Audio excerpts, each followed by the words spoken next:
What's good, yo? Mike Sears, Speaky Cloud Podcast, Bender Boy representative, and today is a very, very special episode, man. Fucking huge fan of these guys, good friend of these guys for years. I'm here with Wrestling Rampage. How you gentlemen doing tonight, man? Good. Hell yeah. The greatest wrestling channel on YouTube, and I'm not just saying that because you're my homies. I really mean that shit. You know, you get these cookie cutter faggots, and I can't stand them. This is that real shit. You know, Tommy Shoot series. You know, all that shit, man. I've been a big fan for years. You know, so happy to do this, man. And you know, my audience, they know that next to music, my second love.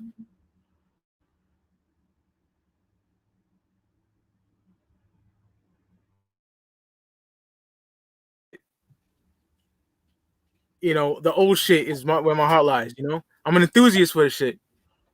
You know, so today we'll be doing top 10 matches of all time. Oh yeah. And it was very hard for me. And off air, I was talking to the fellas about it. They said it was hard for them as well. Oh yeah. You know, and with you guys being the guest, I'm gonna let y'all go first, man. With your number 10. All right, number 10, top 10 wrestling matches of all time.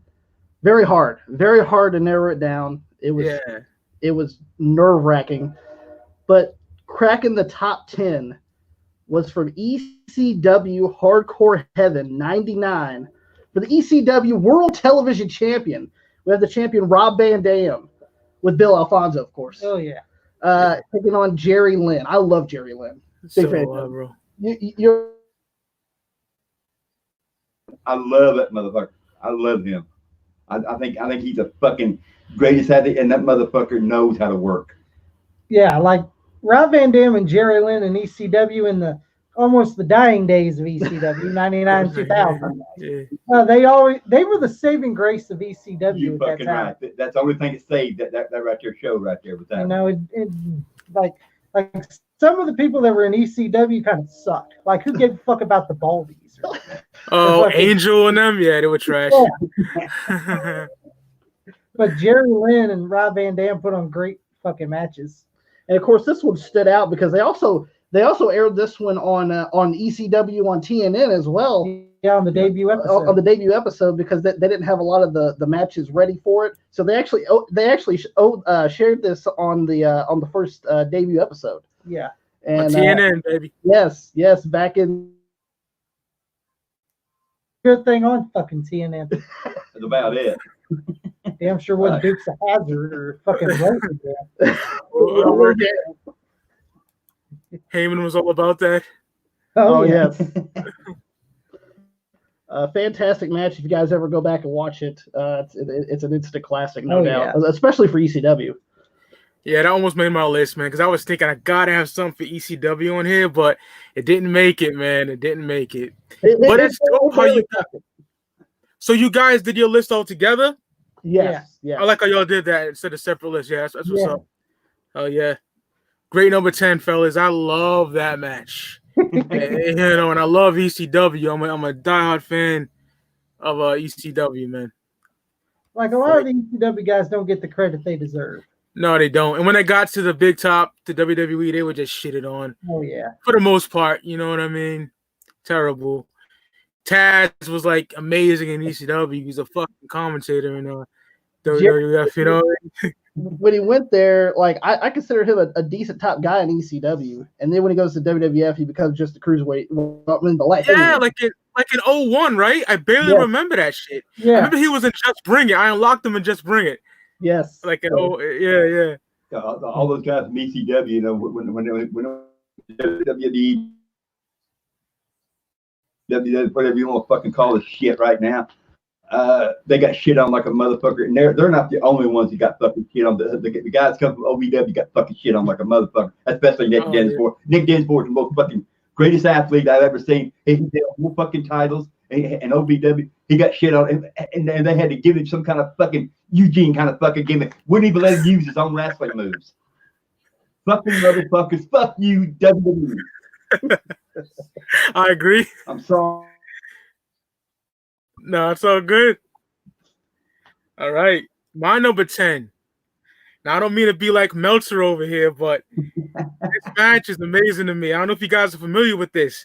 I got Misawa versus Kawada, June 3rd, 1994. Oh, that match is amazing. Now, I know you guys have the Japanese wrestling games like PS2 and stuff. Yes. These guys are in that game. You know, Misawa got the green tights with the white stripes on it. oh You ever seen that? Yeah. Go to YouTube. This match is incredible. This match is he was incredible. fucking great. Misawa, yeah. Oh, It's yeah. like real stiff shit, you know? And the way I got into All Japan Pro Wrestling from a video game called Virtual Pro Wrestling 2 on N64. Oh, yes. I play that shit all the time. I got the HDMI N64 cable and I play it, man. It's amazing, you know? And then the sad part, all those Japanese games,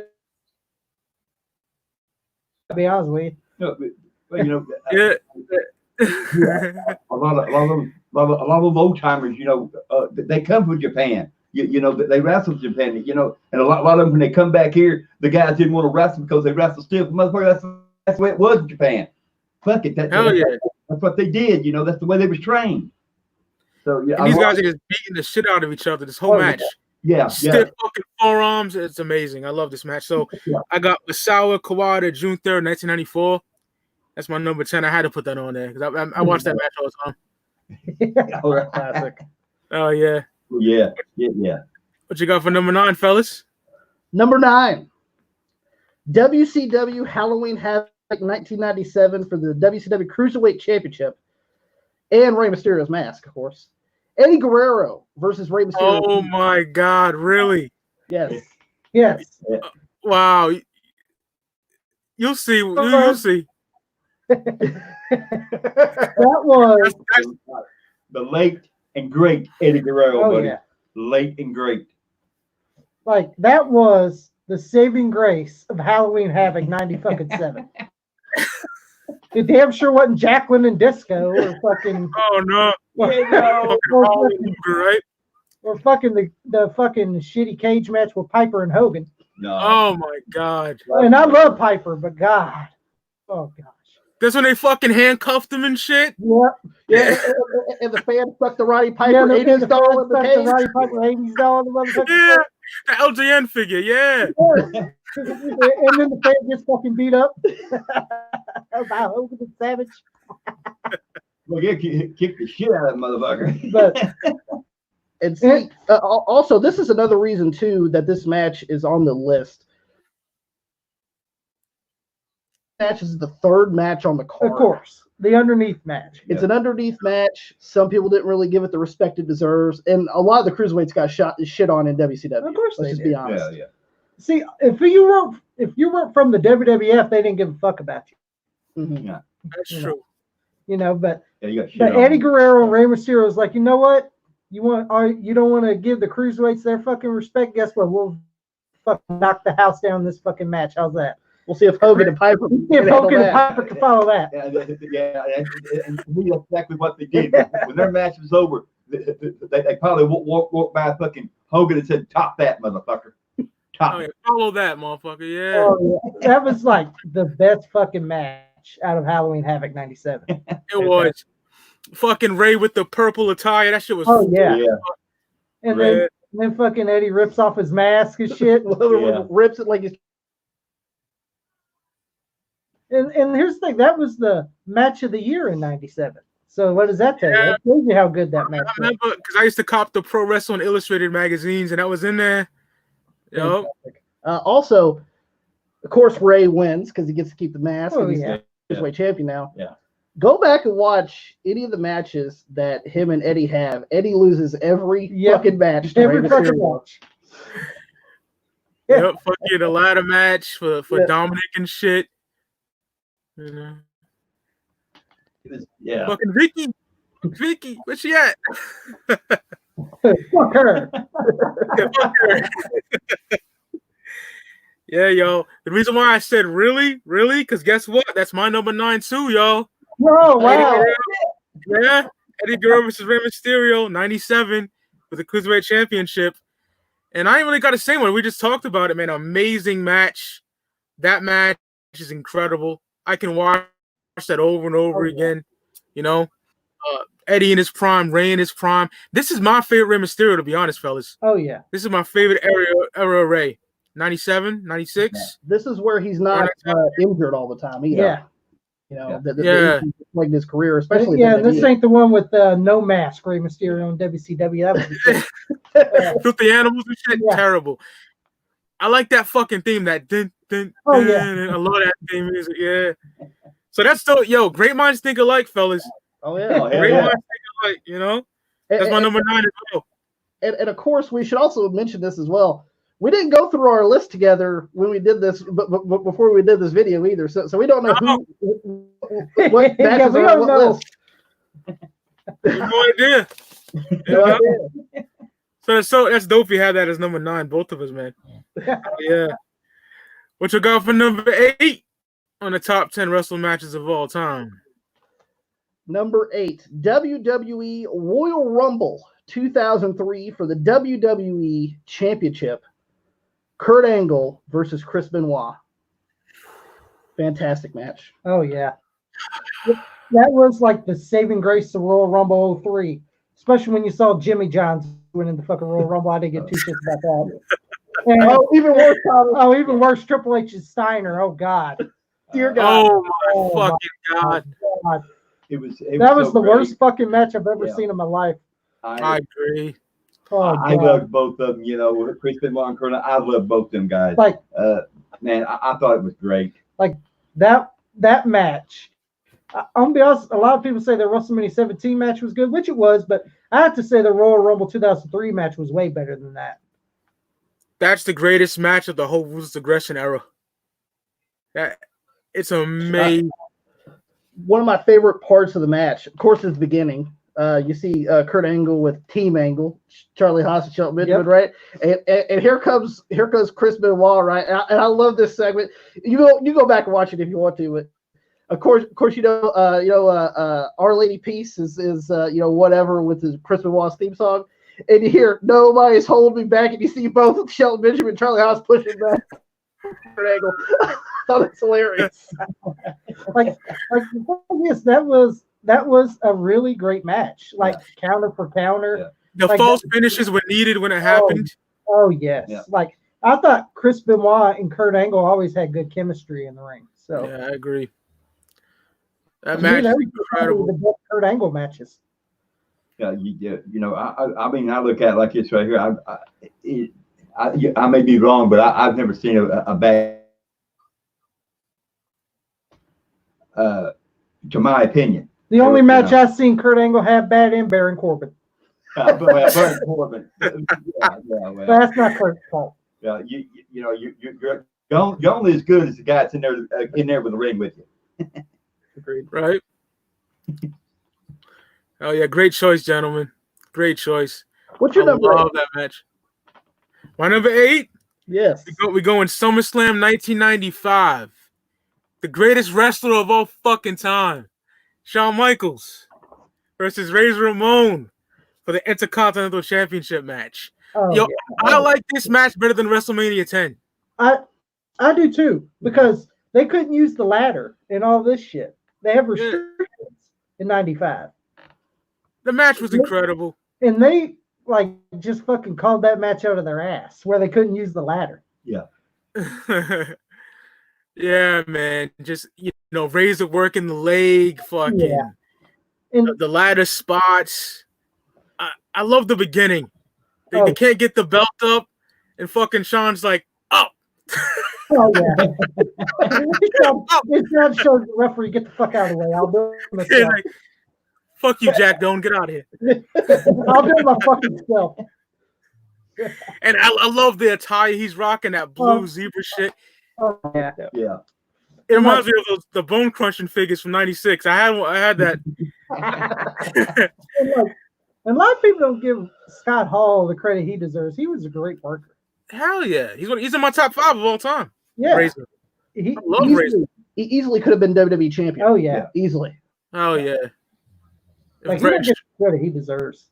No, he should get way more credit. That dude. The new generation era was not that great for characters, but that holds a special place in my heart. That era, you know what I mean? Oh yeah, And I love the when Razor first debuted. Remember when he was in the fucking restaurant and there's giving the bill? He goes, "You got a fucking bill up for for me, fun, man?" man. He goes, "You want me to sweep the floor? I'll clear the table for you, man." He throws the fucking dishes. Oh, I thought that was great. Fantastic. That's when vignettes were like incredible for the most part. Yeah. You know what I mean? Great. Yeah. But great match with the ladder match with Shawn and Razor. Once again, I agree. I thought it was better than their WrestleMania 10 match as well. Same. Fantastic match. Loved it. Oh yeah. And that's when Shawn was like getting at his peak, like almost reaching that brass ring. You know what I mean? Oh yeah. Great. You know. Wasn't but a few months later, the boyhood dream has come true. True for Shawn Michaels. Fucking Vince. All right, y'all. What y'all number 7, man? Number 7. WWF WrestleMania X7 17 TLC match for the WWF Tag Team Championships. The champions, the Dudley Boys, Devon and Bubba versus Jeff and Matt. The Hardy Boys versus Edge and Christian. Love that match. Oh yeah, what a great fucking match. That was a show stealer. WrestleMania 17. You know, Rock and Austin was the main event. Yeah, it was a good match, but the match that a lot of people probably talked about was the TLC match. because on the fucking match it really put that motherfucker on the map. That was a great fucking match. I'm sorry, I'm just saying. And all three teams were great fucking teams. Like, I'm not a Hardy Boys workers. They are good workers. You know? And the I love the Dudleys. I love the Dudleys. I love the Dudleys. And I love Edge and Christian. So they put on great fucking matches. And WrestleMania 17 was the best one. That Edge and Hardy spot, Jeff Hardy spot, man. That spear off the cable, oh my god. The annals of WrestleMania history. You will remember that for all the time. I fucking kid you not, when that right there happened, I come out of my fucking seat. I was like, holy fucking shit. Fuck yeah. Yeah, and everybody knows it's been watching our show that my favorite wrestler is Edge. Yeah, Rated R Superstar, yup. I love Edge too. I love Edge as well, brother. Oh yeah. All right, that's a great choice, gentlemen. Like, cliche to say, but WrestleMania 17 is my favorite Mania of all time. Oh yeah. So great choice, fellas. My number 7, you guys already talked about it. Chris Benoit versus Kurt Angle, Royal Rumble 2003, man. Fuck yeah. Incredible. My favorite Benoit match, quite possibly, like I said earlier, the false finishes, everything was just precise. It's like, I watched it back and I was like, God damn, is this good? I forgot how good this was, you know what I mean? So, not to waste your time, I'll just get that out of the way. So, Benoit, Angle, Royal Rumble 03, man. Well, also, we should mention that, of course, Kurt Angle wins. Yes. And Benoit's in the ring, having his face down there. You're looking like, I lost it. The championship was in the ovation. Yeah, standing ovation. Does the chest pounds? Love it. Fantastic match. And I was thinking, like, why did he have to do what he did, man? This guy was a fucking god. He's so fucking great. He's fantastic. I don't give a fuck what nobody says. What he did was so fucked up, but he's still amazing to me. You know what I mean? I'll tell you what I do is I separate the guy. Yeah, same. He was a fucking great athlete, and I separate those two guys because I thought he was the greatest wrestler. One of the great. There's so many, but he is one of them. And I still to this day, I love Chris Benoit. I can't help it. He's incredible. Fantastic. So that's my number 7. What's your number 6, fellas? Number 6, WWF WrestleMania, as Vince does it, 3. We have for the WWF Intercontinental Championship, Randy Savage with Miss Elizabeth versus Ricky the Dragon Steamboat with George Steele. Wow. Just to get it out the way, that's my number 6 as well. Oh, wow. Wow. What the fuck? That's so dope. Yeah, man. Right there. Number 6. You know, We can just talk about it together. fantastic match. Oh, yeah. Of course, everybody knows what drove the house. It was Hogan and Andre. Yeah, that's what No draws doubt. the But house. do you think people were like, oh, yeah, Hogan and Andre was the main event? Do you think people was like, yeah, but that Savage and Steamboat match was way better? You know? Right?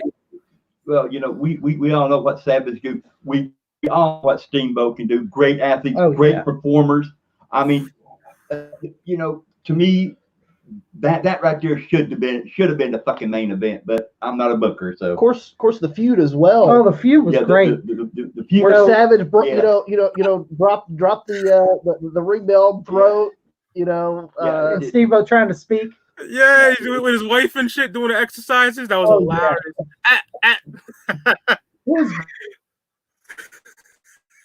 I don't care about him. Yeah. And all this. Well, it was a great fucking build up, and that right here is what made it so fucking. You know, your ass cheek was hanging off the fucking seat, just waiting to see what fucking happened. And, I mean, it was so fucking great. And a whole bunch of false finishes in that match. Oh my goodness. Damn.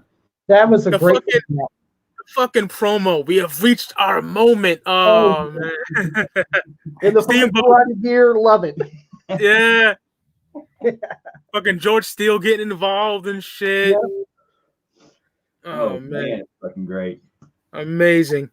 Amazing. Yeah, it's my number 6 as well, because we pretty much broke it down together, fellas. So we can go to number 5 now, you know. Number 5.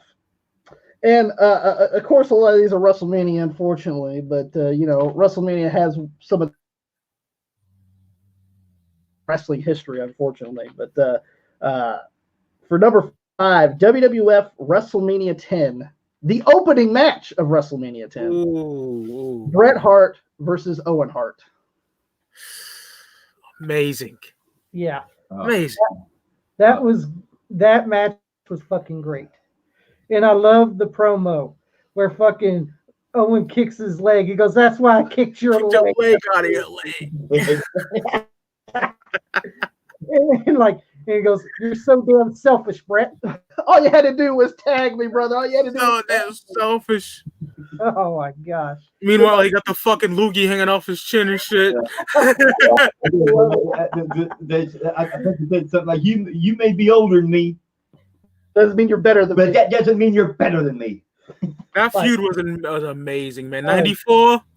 Oh man. That was like the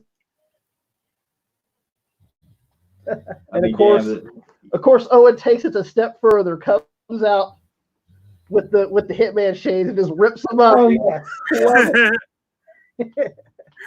Great heel, bro. Oh Love yes. it. Owen Hart, he don't get the credit he deserves No, either. he He could have what an incredible worker, man. Oh yeah. Like he could have good matches with anybody. Anybody, man. We all knew, you know, that there was going to be a good match. I mean, you had two Harts in there. What else could you hope for except a damn great match? You know, What the fuck? like Bret, you know, I respect fucking Too Bitter. Yeah, Bret's the bitter guy. But also, we should mention that Owen Hart actually wins that match. Oh yes. And Which also, was awesome. Yeah, because Bret ends up, but that night he becomes the WWF champion. Yeah. So. Against Yoko. Yes. Yeah. Loved it. Great choice, gentlemen. Great choice. What's number 5 for you, sir? Number 5 for me, WrestleMania 17. WWF Championship match, Stone Cold Steve Austin versus The Rock. Oh yeah. Oh yeah. Their greatest match, in my opinion. Oh, yeah. My favorite Mania. A lot of people say, "Oh man, their 15 match was good." Nah, the 15 match was not that good. No, it wasn't. No, it wasn't that good. That's the height of the Attitude Era too. This is the end of the Attitude Era. You know what I mean? Almost. This is what I do. I put WrestleMania 17 first, 19 second, 15 last. You know. Yeah, I agree. That's my ranking too, brother. Yeah. Like The their 17 match way better. It was so good. Fucking, they both got color. You know what I mean? The Austin turning heel, McMahon coming down the aisle. And I love It was how the great. Rock takes the stunner. Yeah. Yeah, I love it. The flip foot on the rope. Yeah, he sold that like a motherfucker. I'm telling you, he sold that. And Austin was just so fucking grimy in that match, you know, just fucking hammering him with the chair. And then you see him wide, tired. And I don't know about you fellas, but I'm a big fan of the 2-man power trip. That was the shit to me. Yeah, you seen the Hardys? They had good matches with Kane and the Undertaker. Yeah, man. They did. Yeah. And when they beat up Hardys, I know you love that, Tommy. Oh yeah. They beat up Lita too. They didn't give a fuck. Yeah, they didn't give a damn. They didn't even beat up Lita. Yeah. And hell, Stone Cold even beat up his best friend Jim Ross. Double pinch. Open him up. Open him up. Yeah. WrestleMania 17. Just a masterpiece to me, that match right there. Oh yeah. Fantastic match. Yeah, fantastic. Loved it. Oh yeah. What are we on? Number 4? Number 4. Yeah, number 4. This one. WWE WrestleMania 21. Kurt Angle versus Shawn Michaels. Oh man, incredible. Oh. And Kurt Angle was on SmackDown, Shawn was on Raw, and Kurt Angle was pissed that Shawn eliminated him in the Royal Rumble. Just a sexy Kurt. Oh yeah. Oh my god. Yeah, he does. He wants to sit there and take on Shawn. Shawn's not answering, the challenge from Kurt. Kurt takes it a step further, gets Sherry out there saying sexy Kurt. Gets her in the ankle. He meets up on the rocker dropper Marty Jannetty. Yeah. What the fuck Jannetty was wearing too? That was some horrible attire. What the fuck was that? He looked like shit. He did. He had no job. He had to throw together what he had. I still got some purple stuff from the early 90s. Purple shit right here. I'll just throw it out. Fuck it. I'll get a payday out of this. The hell with it. But like that match was fucking great at WrestleMania 21. Shawn and Angle put on a great match. Like there was a lot of good matches on WrestleMania 21. Like Orton and Taker. There was a lot of good matches, but Angle and Michaels was the best one. Yeah, it's the most one to me that stood out. They just put on a great from that match. night. I mean, they just stood out. It was just that damn great to me. That moonsault spot on the table and fucking. Oh yeah. Amazing match. All right, man. My number 4, SummerSlam 1992, Intercontinental Championship match. Bret Hitman Hart versus British Bulldog, Davey Boy Smith, man. Oh Lord, yes. Fuck yeah. Wembley Stadium. There for a second, when I heard SummerSlam 92, I had flashbacks of Nails versus Virgil. Yeah. Fucking choke. That's all you know how to do, right? And the Beverly Brothers get a tag team title shot. When the fuck did they deserve a tag team title shot? Bo and Blake, fuck out of here. Is that their lawyer get a title shot? Well, yeah, I guess it was. I was like, how the fuck did the Beverly Brothers get a tag team title shot? Bulldog, to me, he was at that level where he could have been a top guy. Yeah. But never really seemed in WWF. He never got an opportunity either. But. Yeah. Yeah, come on. He buried him in one night only. Yeah. I think it was real sad for Bulldog because he never got that fucking. They never boosted him up that fucking high, and I think he should have got the fucking shot. And then when he went to WCW, they treated him and Neidhart like jobber team. Yeah. Oh, that pissed me off. That was terrible, bro. Mm-hmm. They 98. treated Neidhart and Bulldog both like a jobber team. I was like, yeah. Really? It was like yeah, they got fucking shit on. Let's just put it that way. And I mean, both companies does that shit. Back then, WCW and WWE, they treat each other from each company like fucking shit. But like, what I agree. But that match between Bret and Bulldog, that was like the saving grace. And Bulldog was all cracked out and shit. He's on in that match, and he still put on a good performance. I know he crotched Bret pretty hard in the post, but Yeah. You And then it was amazing. Then Bret goes for a dive and headlocks him over. Yeah, like fucking. Because Bulldog didn't want to catch him. He forgot about it. He's like, oh, fuck it. Right? And of course, Don't like about Davey Boy that that stolen suplex. Oh yeah, that stolen suplex. Oh Yeah. Fuck you, Bobby Lashley. You can do it right, but. And the cool part is Bulldog fantastic match. It was still of all the shit that really went down there. It was a fucking great match anyway. Fuck yeah. And you remember how Bulldog won too? He won with a roll up. He won with a roll up. Roll up, and it was out of nowhere too, which was dope. Yeah. You know what I mean? It's like, oh shit. I was like, oh shit, he won with a roll up. And around that time, I know Joey has some of them. I had the Hasbro figures of Bret and Bulldog, and I was like watching the match and playing with them at the same time back then. You know, classic. What's your number 4? Number 3. Were you number 3? Yeah, we're on number 3 now. Let's go. Yeah.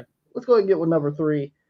Well, speaking of Shawn Michaels, of course, Mr. WrestleMania himself. WWE WrestleMania 25. Shawn Michaels versus The Undertaker. Oh man. Oh fuck yeah. And you know, we've been reviewing 2009. You know. And that was the only saving grace of that fucking WrestleMania. About it. Yeah, that's it. I agree. You know, the Matt Hardy and Jeff Hardy, but they like WrestleMania 25 only had good matches. They didn't have great matches. This is one of the great matches. This was the great match. You know, and fucking Shawn and Taker put on a great fucking match. I have to say I enjoyed their 25 match more than their 26 match. I agree. I agree. That was the list too. Oh yeah, that was a great fucking match. WrestleMania 25, Shawn and Undertaker. And then Taker pissed me off. You could have chose anybody to beat fucking Undertaker, but you give it to fucking Jimmy Johns. I'd rather have taken an Orton or Michaels or anybody over fucking his ass. Right, that pissed me off, man. The streak should never ended, in my opinion. You know what I mean? Yeah. To me, if somebody could, you know, if they wanted Undertaker's streak to be broken, give it to Shawn Michaels or somebody that's relatively fucking deserving the motherfucker. All right. You give it to a motherfucking part-timer. What the fuck is up with this shit? It was just. I'll never forget that. That match was horrendous too. The Taker and Brock. Oh my goodness. God. Then did you see the guy with the bug eyes in the background? It was just so. And the thing about it is, you know, we all know fucking Undertaker's about business. He does best what's for business because he's just that way. He tries to do everything for the business. So you know, and I respect him for that. You know, because he's thinking about, you know, what can I do to help this business, and who has done more than try to help this business but the Undertaker. I mean, he's just. I agree with that. Yeah. But it was just so sad that, you know, Undertaker took the fall for that motherfucker. I hate that shit. Terrible. Great choice, gentlemen. I love that match. Oh, you know, Shawn being my GOAT. Great match. Number 3 for me. We going Chi-Town Rumble, man.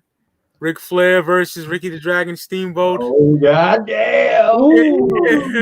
This is Tommy Young is referee. Fucking the great classic. Now, buddy. Yeah, I was gonna put that fucking 2 out of 3 falls match from Clash of the Champions on here, but I was like, nah, I like Chi-Town Rumble a little better. You know what I mean? Perfect match. It's incredible. You know, all these fucking marks. Yeah. And I hate the people that say, "Oh, the Japanese matches are way better." What, these matches? Really? Fuck. Give me no way. Video matches to kill these fucking guys. I agree. You know, I'm all about 90s Japan, but that other shit's overrated as fuck. You know? Yeah. People's like, "Oh man, and fucking 6 stars. What the fuck's Meltzer smoking?" Meltzer don't know shit. Like, what did Ventura say? What does Meltzer know to puke? You know what I mean? Fuck out of here. Fucking, he's just a. And I seen the episode with the Von Erichs. He said, "My name's Dave change that. My name's Dave Meltzer, and I've been mooching off the wrestling business for 11 years. Oh, you said it wrong. Actually, Meltzer's been down on his knees for 11 years. You know, fucking crotch rot. I agree. Fantastic match. Oh yeah, but Steamboat and Flair, like even in '94, that Spring Stampede match was good, and they That's rolled, a good match. Yeah, and they rolled at that time, and they still had a great fucking match. And here's the thing, you know, they knew each other so goddamn well, and it's like Ric Flair said, you know, I didn't have to do too much to get the crowd on my ass. All I had to do is pull Steamboat there. Steamboat was such a goddamn trained athlete that he was so fucking hot, and wrestling him was just like, you know, it's like velvet gloves. Said the motherfucker knew his craft. Those fucking arm drags. Oh yeah. Fucking. And of course, these were the Jim Herd years. Yeah. So yeah. Oh god, fucking pizza man over here. Fucking Pizza Hut man. Yeah. Fucking. This is the same guy that came up with the ding dongs and the hunchbacks. Yeah. Oh my god, the fucking ding dongs. Oh man. No wonder Flair wanted to fucking leave that motherfucker. Yeah, You want Ric Flair to like pierce his ears and shit? Yeah. No, what the fuck? Spartacus. Like that. And there's no way they were going to fuck up Ricky Steamboat versus Ric Flair matches. No. And Flair and Steamboat weren't going to let that fucking happen. When they went in that right there fucking ring, they control that fucking match. No, we're gonna do it. We're gonna do it like we want to fucking do it. And because that right there proves, you know, that hey, motherfuckers, we know what we're doing. In '89, like Flair had the company on his back. You know what I mean? He holding he down, was carrying that fucking company on his back.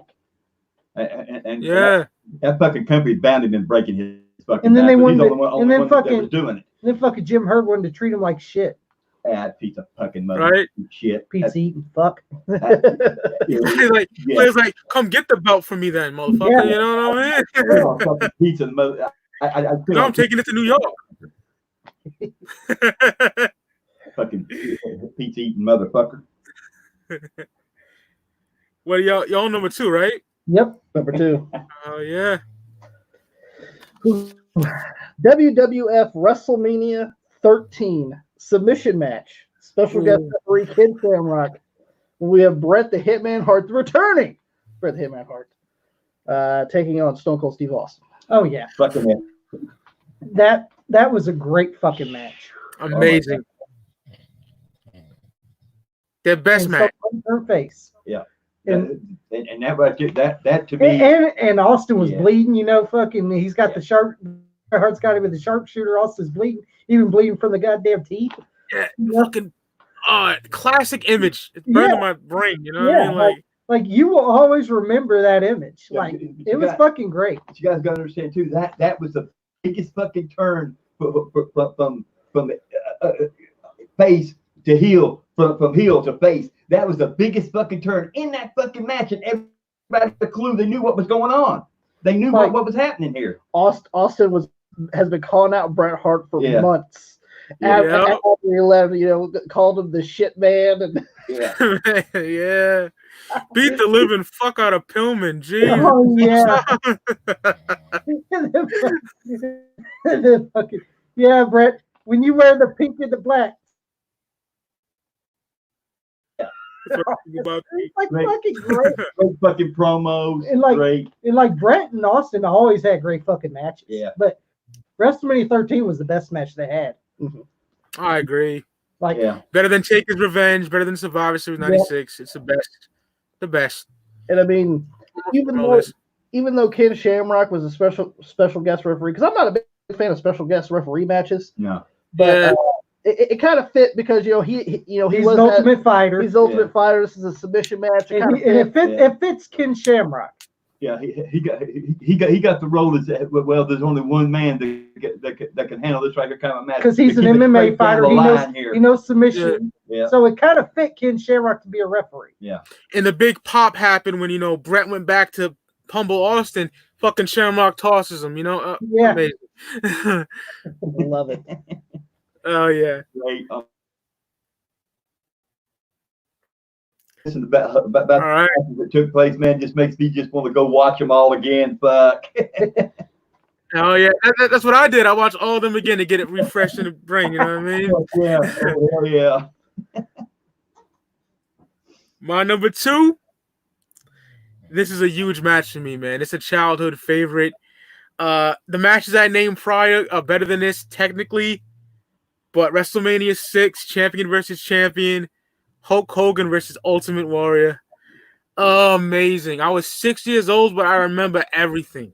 You know, my mom ordered it for me. Fucking me and my uncle just watching that shit. I was a warrior. Mark still am. Is he a great worker? Not really. But he's my second favorite wrestler of all time.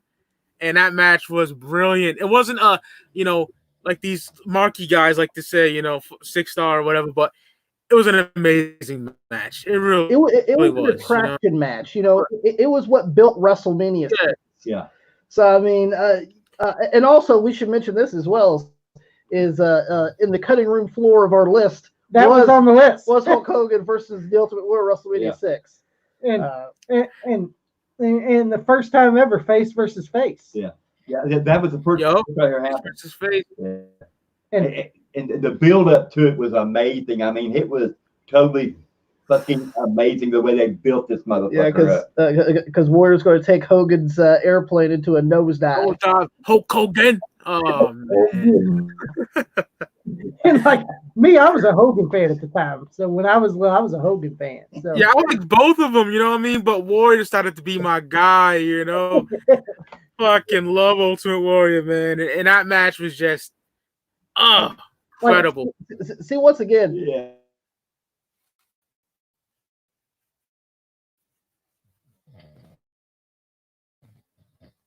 Should mention as well that with Hogan, there's only been a few people to get a real good match out of the Ultimate Warrior. Mm-hmm. Hogan's one of them. Rick Rude's another. Savage. Savage. Those are the only guys I've seen that could really actually pull a really good match out of the Ultimate Warrior. Besides him and Hogan at Halloween Havoc. Oh yeah, that was the shit. It's 98. Yeah. Oh man, what the fuck was that?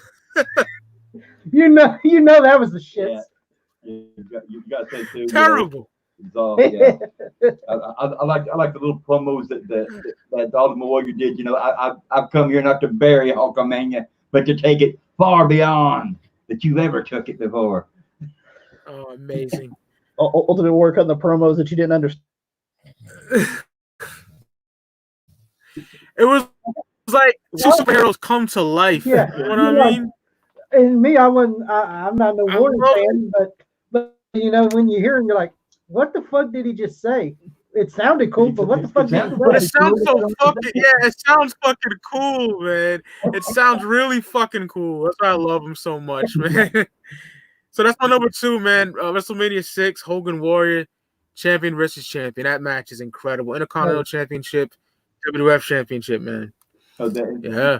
There's 2 reasons why I like that right here, WrestleMania. I even like it, and I but there's 2 reasons. I thought it was a fantastic match, and also Edge was in the arena at that right there time. It was with his Hogan shirt on. Yeah, he actually watched that right there.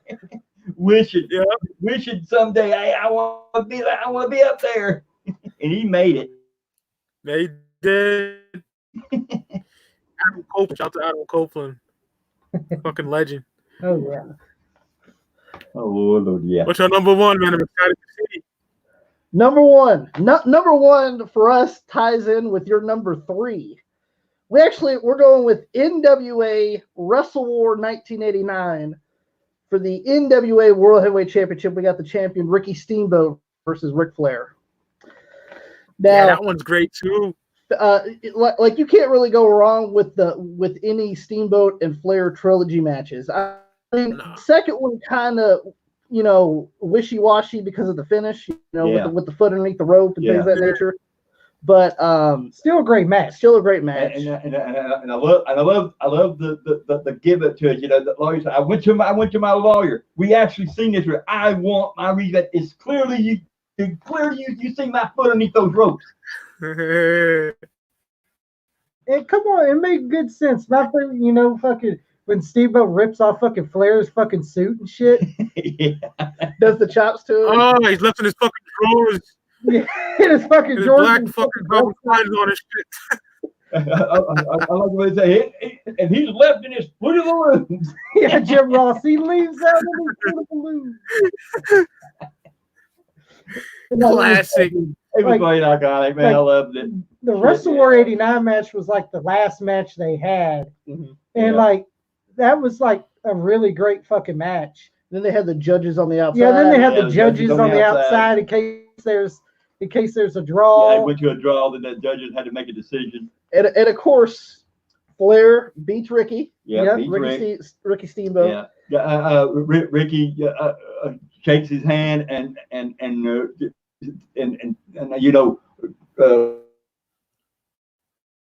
cross, which is he should have done anyway, and then comes the climax. And then here comes the feud with Terry Funk, where Terry Funk beats the shit out of him. Yeah, he goes, power drivers him and shit. Yeah, and he goes, "What about me? Well, what about me getting a title shot?" Well, Terry, you're not a contender. You're not in the top 10.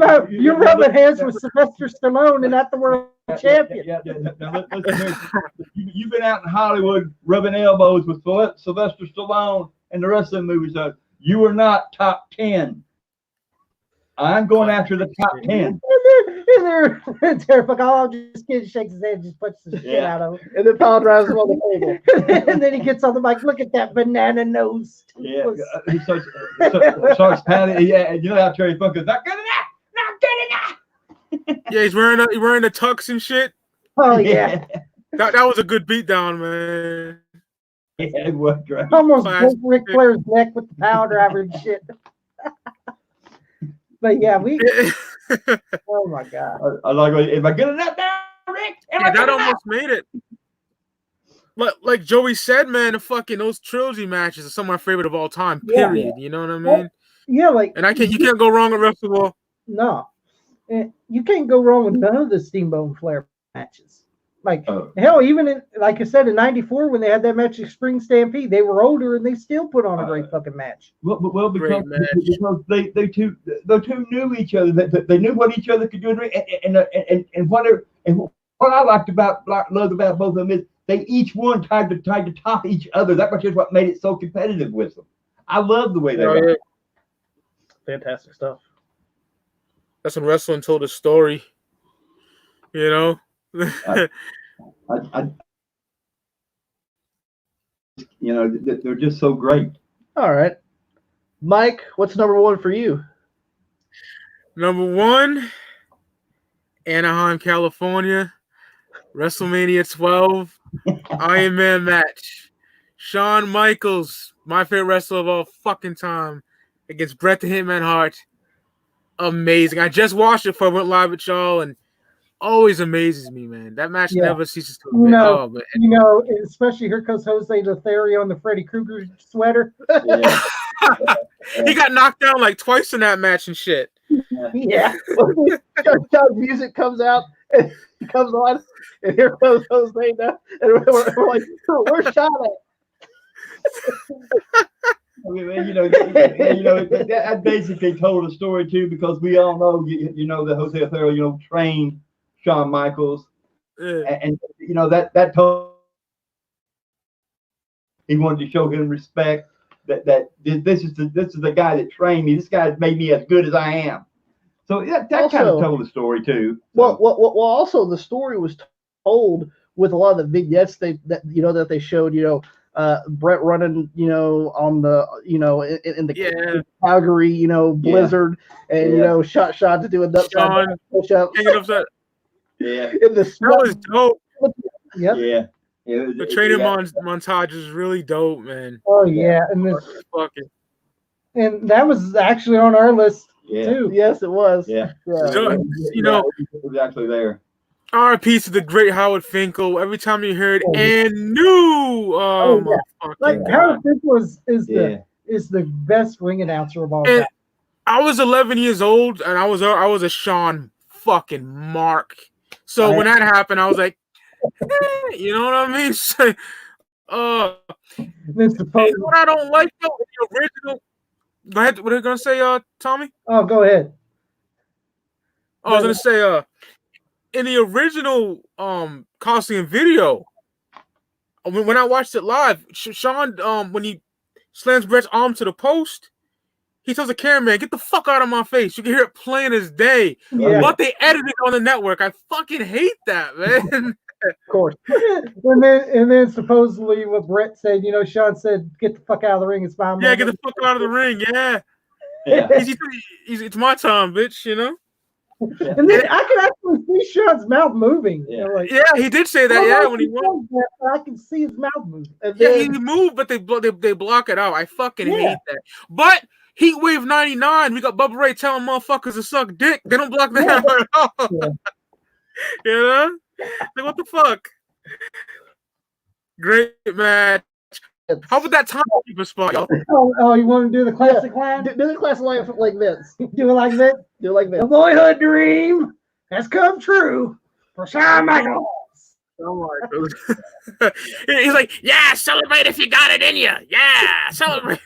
You remember the match with fucking Shawn Michaels and Diesel at In Your House, Good Friends, Bitter Enemies? Yeah, he takes the fucking Mad Dog with Sean leg and shit. fucking Sean Pitt's fucking Diesel. 1, 2, 3, yeah. Vince on commentary was great. I'm sorry. It was funny, bro. He's like, I got something for you, McMahon. You mentioned something about Howard Finkel. I always liked him. God rest his soul. Introduction to the wrestling business too. I mean, when you think about Howard Finkel, you think about the WWF. Yeah, that right here is what comes in my mind when I think about the WWF. And like he was the first employee they hired. Yeah, and God rest his soul. I love that guy. Same, bro. Like every time a new champion, I got goosebumps. Yeah. Yeah, it's like, oh man. Every wrestling memory, you always think of Howard Finkel ring announcer. Yeah, he was so good at what he did. His craft was marvelous. I love that guy. Yeah. Well, I think your list was phenomenal, gentlemen. You know what I mean? Yeah, great list. Yeah, great list also. I think I'm going to say this right here. I think we both did a fucking awesome job making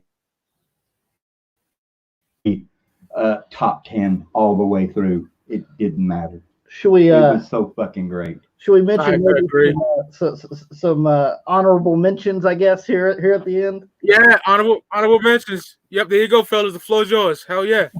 We got we just got a few here. Not a lot here, but we got Shawn Michaels versus Chris Jericho, the ladder match for the World Heavyweight Championship at No Mercy 2008.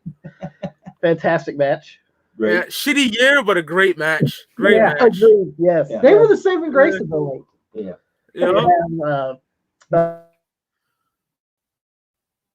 Triple H versus Rumble 2000. One of those matches where it turned Triple H from a mid-ish card guy to a top guy. Yeah. In my opinion. Yeah. The Cactus Jack Lane, in my opinion. I love that match. Oh yeah.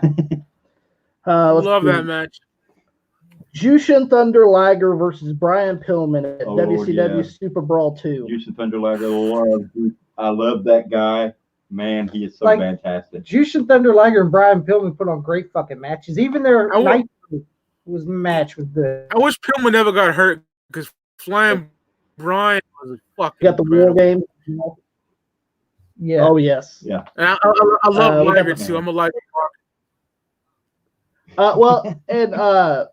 That part is crazy about Liger. I love that guy. He ended up going into the Hall of Fame this year, but of course they had no Hall of Fame really. Corona Mania. He was scheduled for it. Yeah, and I think he fucking deserved to go in the Hall of Fame.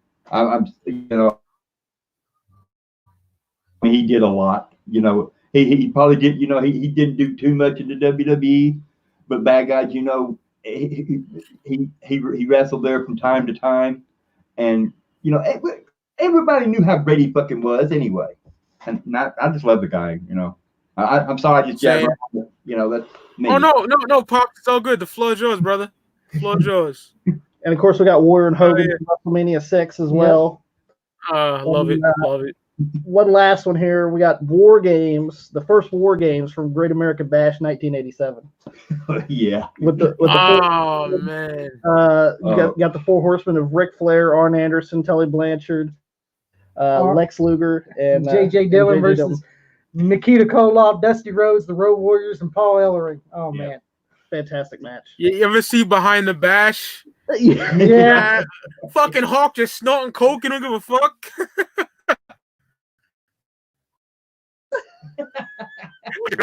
Excuse me, that's why I'm gonna get colder tonight. I love NWA, man. I love NWA. Here's the thing, you know.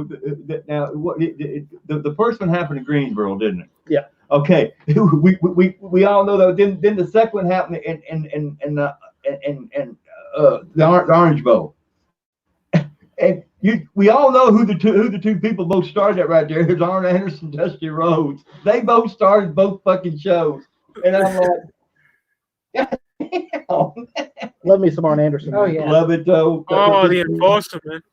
Yeah, it just like when Dusty Rhodes, you know, hit a low blow, then he walked back, passed over Ric Flair. The rest of them gave him a finger like that right there, and he walked by him.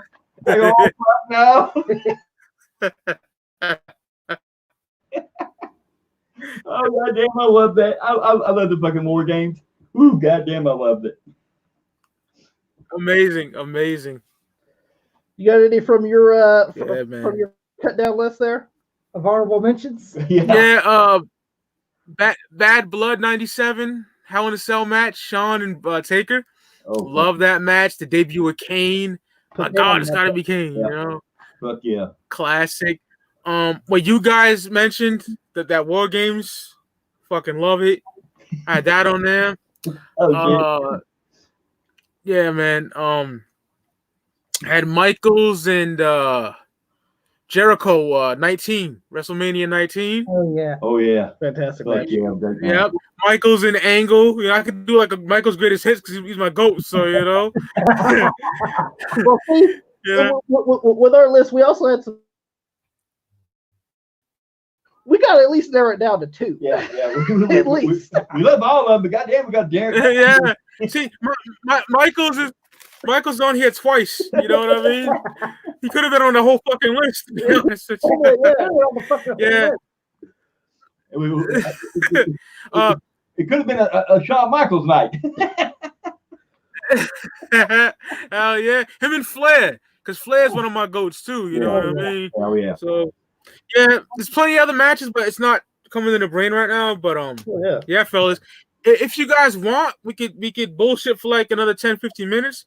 But if you gotta go, you're free to go. No, hell no. I'm just showing your brain there, Mike. I really do. I mean, damn, you're fantastic, dude. Yeah. Yo, likewise, brother. Likewise. Yeah, we could shoot the shit. Oh yeah, talk about wrestling now, back then, whatever you guys want to do. You know? Mike, I want to ask you a quick question. What do you think of fucking AEW? What up, Tommy? I love it.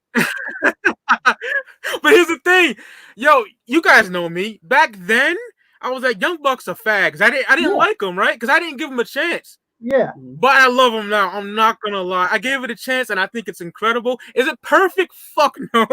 You know what I mean?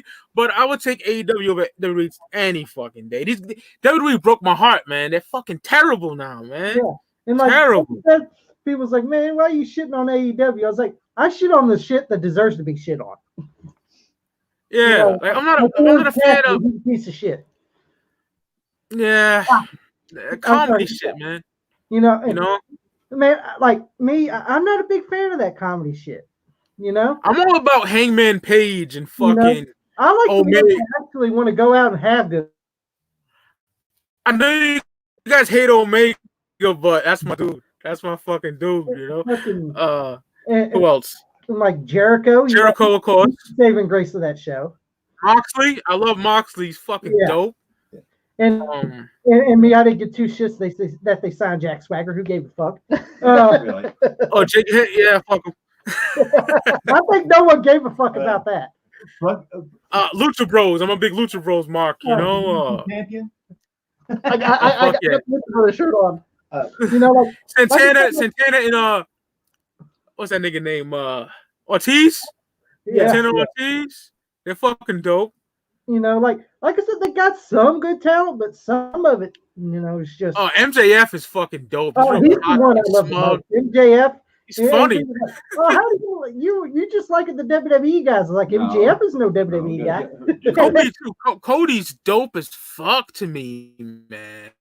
I love Cody. He really, you know, and he's in the best shape he's been in years. Oh, Dustin is great. Yeah, I'm a big Goldust mark. Yeah, I love Goldust, man. I love Goldust. I think he's fucking Red Dust now. I'm gonna tell you something, Mike. Gray Dust. Here's what I say, Mike. You know, in my opinion of this, you know, I don't care too much for the trash baggers these days, but all I care about is the independent guys that really knows what it has to get in this business, that really knows and really tries the hardest to get in this business. Now those are the ones, you know, most people don't like indies. But I like those ones that really know what it's really all about, you know, that really believes what they're doing. I don't like the trash baggers that just, you know, does stupid freaky shit like it thinks it's gonna make them big stars. Yeah, like Dick Spot. Yeah. I don't. Oh, fuck that guy, Joey Ryan. Oh goodness. You know that motherfucker charges guys to touch his junk. Yeah. He charges guys to take a picture. He charges people. Like, who the fuck want to grab his cock anyway? Listen, you know. Here's the way I feel about it. The only fucking dick I'm touching is mine. Yeah. Hell yeah. When I'm taking a piss, I'm fucking somebody, right? Yeah. To take a picture with him, grabbing his fucking cock. No way, no fucking way, man. You know what the fuck? You gotta question your manhood if you're doing that dumb shit. You know what I mean? Come on, bro. And me, you know, to me, I'm not a big fan of Orange Cassidy because he's a ha fucking all the time. You know, I don't like putting hands in your pockets and taking dives. Like, what the fuck does that prove to me? It's like, you don't fuck with Pac? Yeah. You like Pac? I think Pac is dope as fuck. Oh, Neville. Oh, Neville Pac. No. Yeah, man. I like. There's one thing that really drives me insane, especially about Dustin Rhodes. Why the fuck you doing Canadian Destroyers? Please do not fucking do Canadian Destroyers. That is I'm tired of seeing that. What do you people? I agree. I agree, gentlemen. You know, that move is the most overused indie piece of shit move there ever was. And I'm tired. Who made that shit up? I forgot his fucking name. Pete something. TNA. Petey Williams. Yeah. Now see, when he was the only one doing it, that's fine. It was a finish. It's fine. Yeah. Everybody's doing it. That move is useless. It's almost like the super kick. Yeah. It's overrated. Yeah. Overrated motherfucking super kicks. Damn. Yeah. I get why you guys don't like Young Bucks. I personally love them, but I get why you guys. I'm not one of these marks that are gonna talk shit to you. You know what I mean? Like. But people get so offended and so mad because I don't like AEW. I did say I don't like the dumb shit. Here's the thing, Mike. We don't. And me and you talked about this, Tommy, before on Facebook. You know what I mean? We talked about this. Yeah. Hey, Mike, here's the thing. You see, we don't tell people, you know, who to like or who dislike. It's just our opinion. And you know, you take it, you run with it, or you know, you can say, well, we like those guys. Hey, if you like them, you know, that's good for you. That's you. Yeah. You know, we don't you know get mad at you or nothing like that right there. You know, we just don't understand why people get mad at us because we press our opinion. And it's an opinion, bro. You know, like I bet people are gonna get mad about our match picks. This is our fucking show. You don't like it, make your own show. You know what I mean? Like, but you know what I mean. I mean, you know, it's probably happened to you too. You know, people shit on you because you do your opinion, and you know, we're like, well, if that's your opinion, that's fine. over you. I'm pretty sure that you have the same problem sometimes. Oh, I do. Me and my co-hosts were doing our top 10 RZA and DJ Premier beats, and the dude is telling us that we got the wrong list. Like, make your own fucking list. You know what I mean? Like, you know, if you want to do it, go ahead and do it. You know, this ain't no scare of that. You know? Yeah, like fucking. Nice. And like, a lot of people's like, what do you think of wrestling nowadays? You know, with empty arenas, it's like, dude, I don't even watch the empty arena shows. I haven't watched Dynamite since. I really haven't. You know, so and people's like, why do you want to watch? Why you don't watch it? I thought you're a wrestling fan. The crowd makes it. It's not. It's not the same without a crowd. Listen, I will always be a wrestling fan. A wrestling fan. Oh, same. To the day I fucking die. But just because I'm not watching it at a particular time does not make me not a wrestling fan. It's just I'm not in a.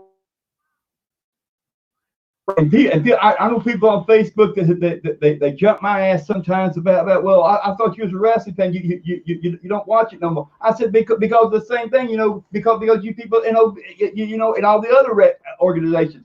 I think there's a time, you know, some of them are pieces of shit. Also, right now it's shit. Also, we should also mention that if you watch, like back in the day when you watched Raw and SmackDown, it was consistent that things progress. Yeah. Nowadays you can miss a Raw and watch the next one and be like you watch the same fucking show. It's like you didn't miss shit. Hey Joey, I'm so out of touch with WWE. I got 2K20, which is a horrible fucking game last year, right? I didn't know who these motherfuckers was. I don't know these motherfuckers. You know, I haven't paid attention in fucking years, bro. It just broke my heart. The company is so bad. You know, I don't have 2K20 yet. Just some of the people that are still on that roster, I'm sitting there like, what the fuck would I want to be primo for? Yeah. But you know, it's like this right here. Just because we don't watch it no more, don't mean we still ain't fans because we still are. Especially, and I know definitely you've been promoting it on like Instagram and everything. Dark Side of the Ring. Fantastic. Oh my goodness. Fantastic. Incredible. Yes. Incredible. Some shit I didn't know before. You know what I mean? It's some of the greatest documentaries I've ever seen in my fucking life. I never that David Schultz one. I never miss it. Me neither. I record it. I record it on my Comcast box. Yeah. Did you see the one that Bruce the Brody murder? Did you see that one? Yeah, incredible. Oh, it went in so much fucking depth, man. That they talked about. It went in so fucking nuts depth that it was just so incredible. Showed him in the casket. I never seen that before. Yeah. You know, like oh man. Like I hope they get picked up for a third season. They need to be. They actually did. Yeah. I don't know where I heard it from. I think Solomon Munster said it. Somebody said it. I heard it the other day. I was watching YouTube. I don't know who said it though. Yeah. But they did. They got a third season coming. Because to be honest, that's probably the best thing Vice has. To be honest with you. Yeah, it's amazing, bro. I don't want to watch a goddamn weed show. Yeah, I don't give a fuck about your weed.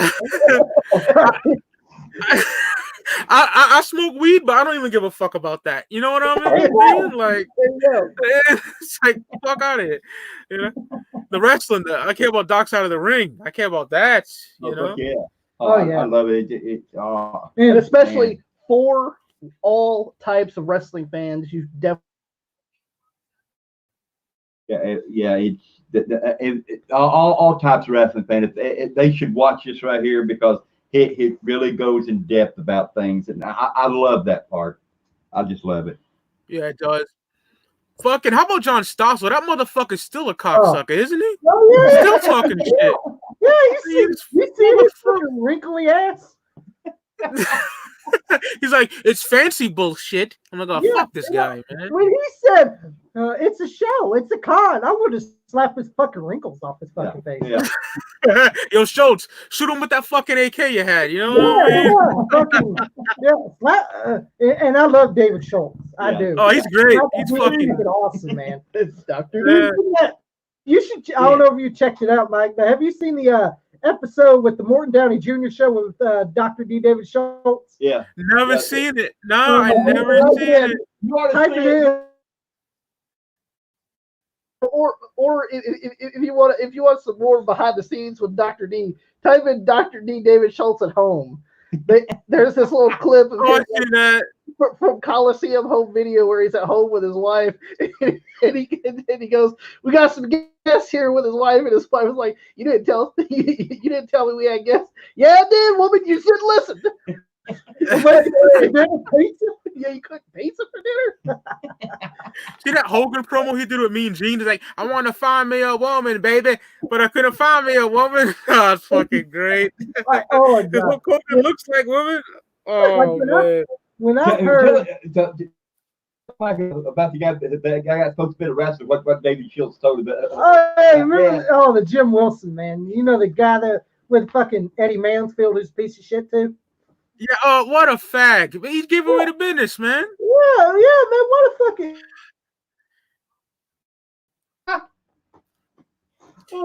This ain't do the blade job. Yeah, This how you do it. The goddamn blade. Fucking guy. Oh, it's fake. It's fake and all. I can show you all the moves. What the fuck? And fucking John Stousel. And Schultz was like, he wasn't worth the shit. And John Stousel and his goddamn shitty fucking amateur wrestling singlet ass. Yeah. Fucking sweatpants. Fuck out of here, John Stousel.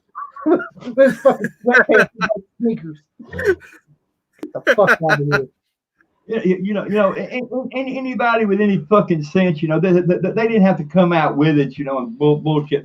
Anybody had any motherfucking sense knew that the fixes were in and shit like that. They didn't have to fucking broadcast them. And the cool thing is, they insulted the wrestling fans and they were pissed. Yeah, they fucking hated John Stossel. Yeah, and fucking Mayfield over there.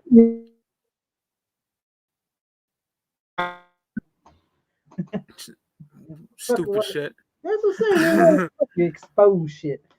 Well, man, We got something to expose them with. Yeah, fucking John Stossel trying to say, "Oh man, I wanted to show these guys, I wanted to con all these people. I mean, I wanted to do it because I don't want people to get conned." Fuck you, motherfucker! You're the biggest fucking con artist ever. Yeah, and then you cry like a little bitch because Dr. D slapped the shit out of him. It's all fake. Yeah, right.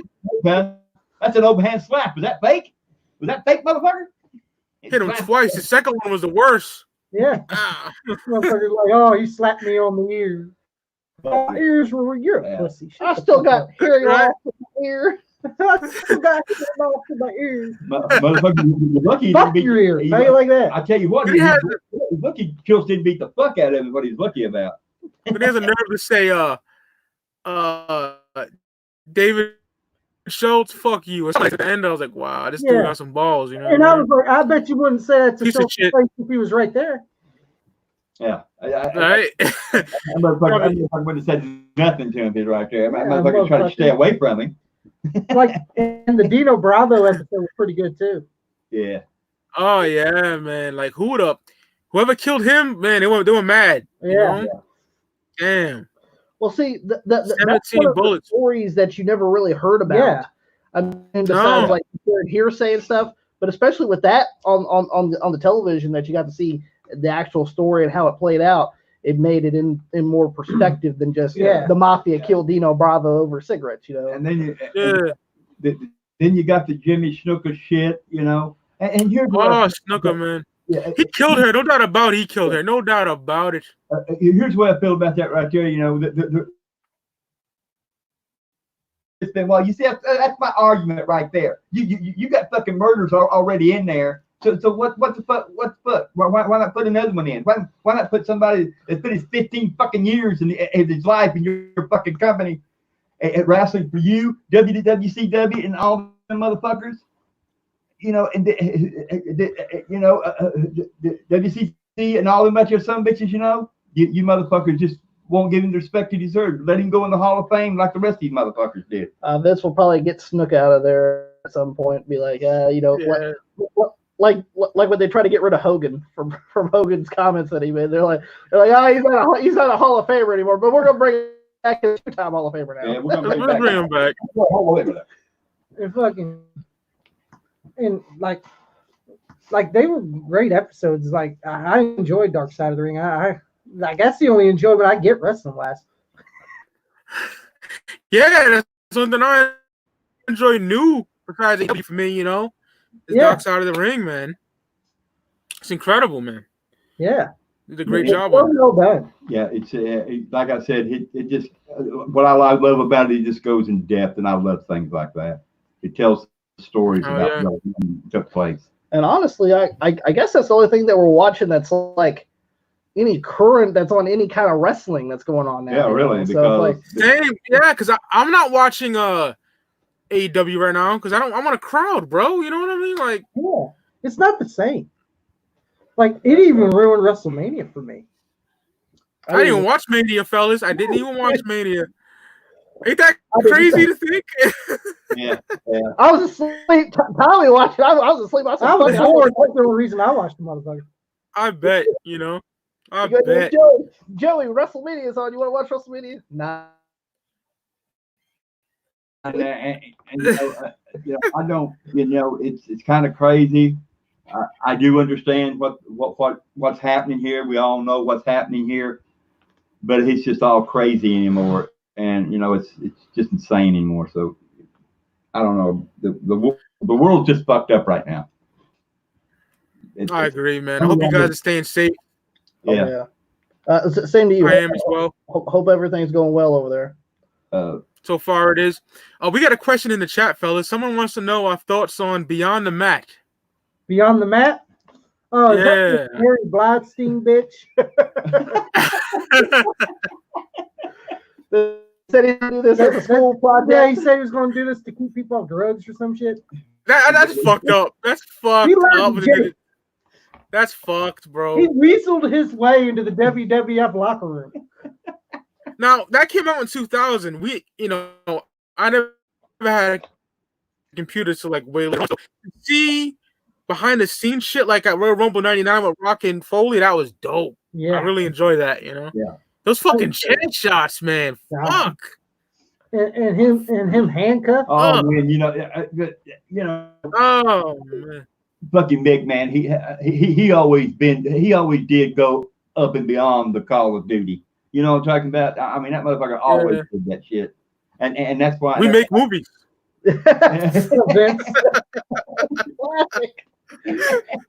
out what we're really all about. We make movies, and then the swing of the water, just the confidence, the swing of the water, the confidence of Vince. Does he really do that? Yes, he does. He's gonna puke. He's gonna puke. Yeah. Oh god! I can't believe you saw someone at after school special when he's smoking crack on camera.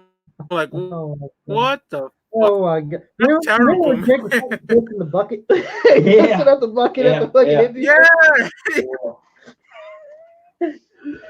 she's gonna. You guys had me dying. You guys just reviewed that Heroes of Wrestling review, dog. Like, I watched that back in the day. Like, what the fuck is this? It was terrible. It was absolutely. Oh, it's bad. It was fucking terrible. That was probably one of the worst fucking shows I ever fucking watched. Standing there, fucking standing there, Jake, what the fuck? He has pissing in the fucking bucket. What you doing, motherfucker? Fucking, oh my god.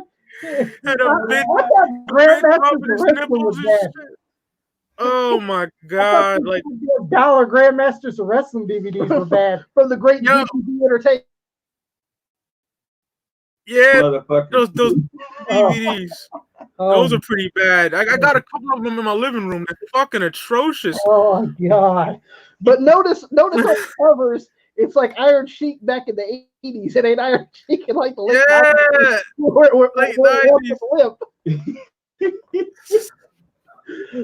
Fucking Bob Orton against Jim Neidhart, I think one of them was. I can't remember.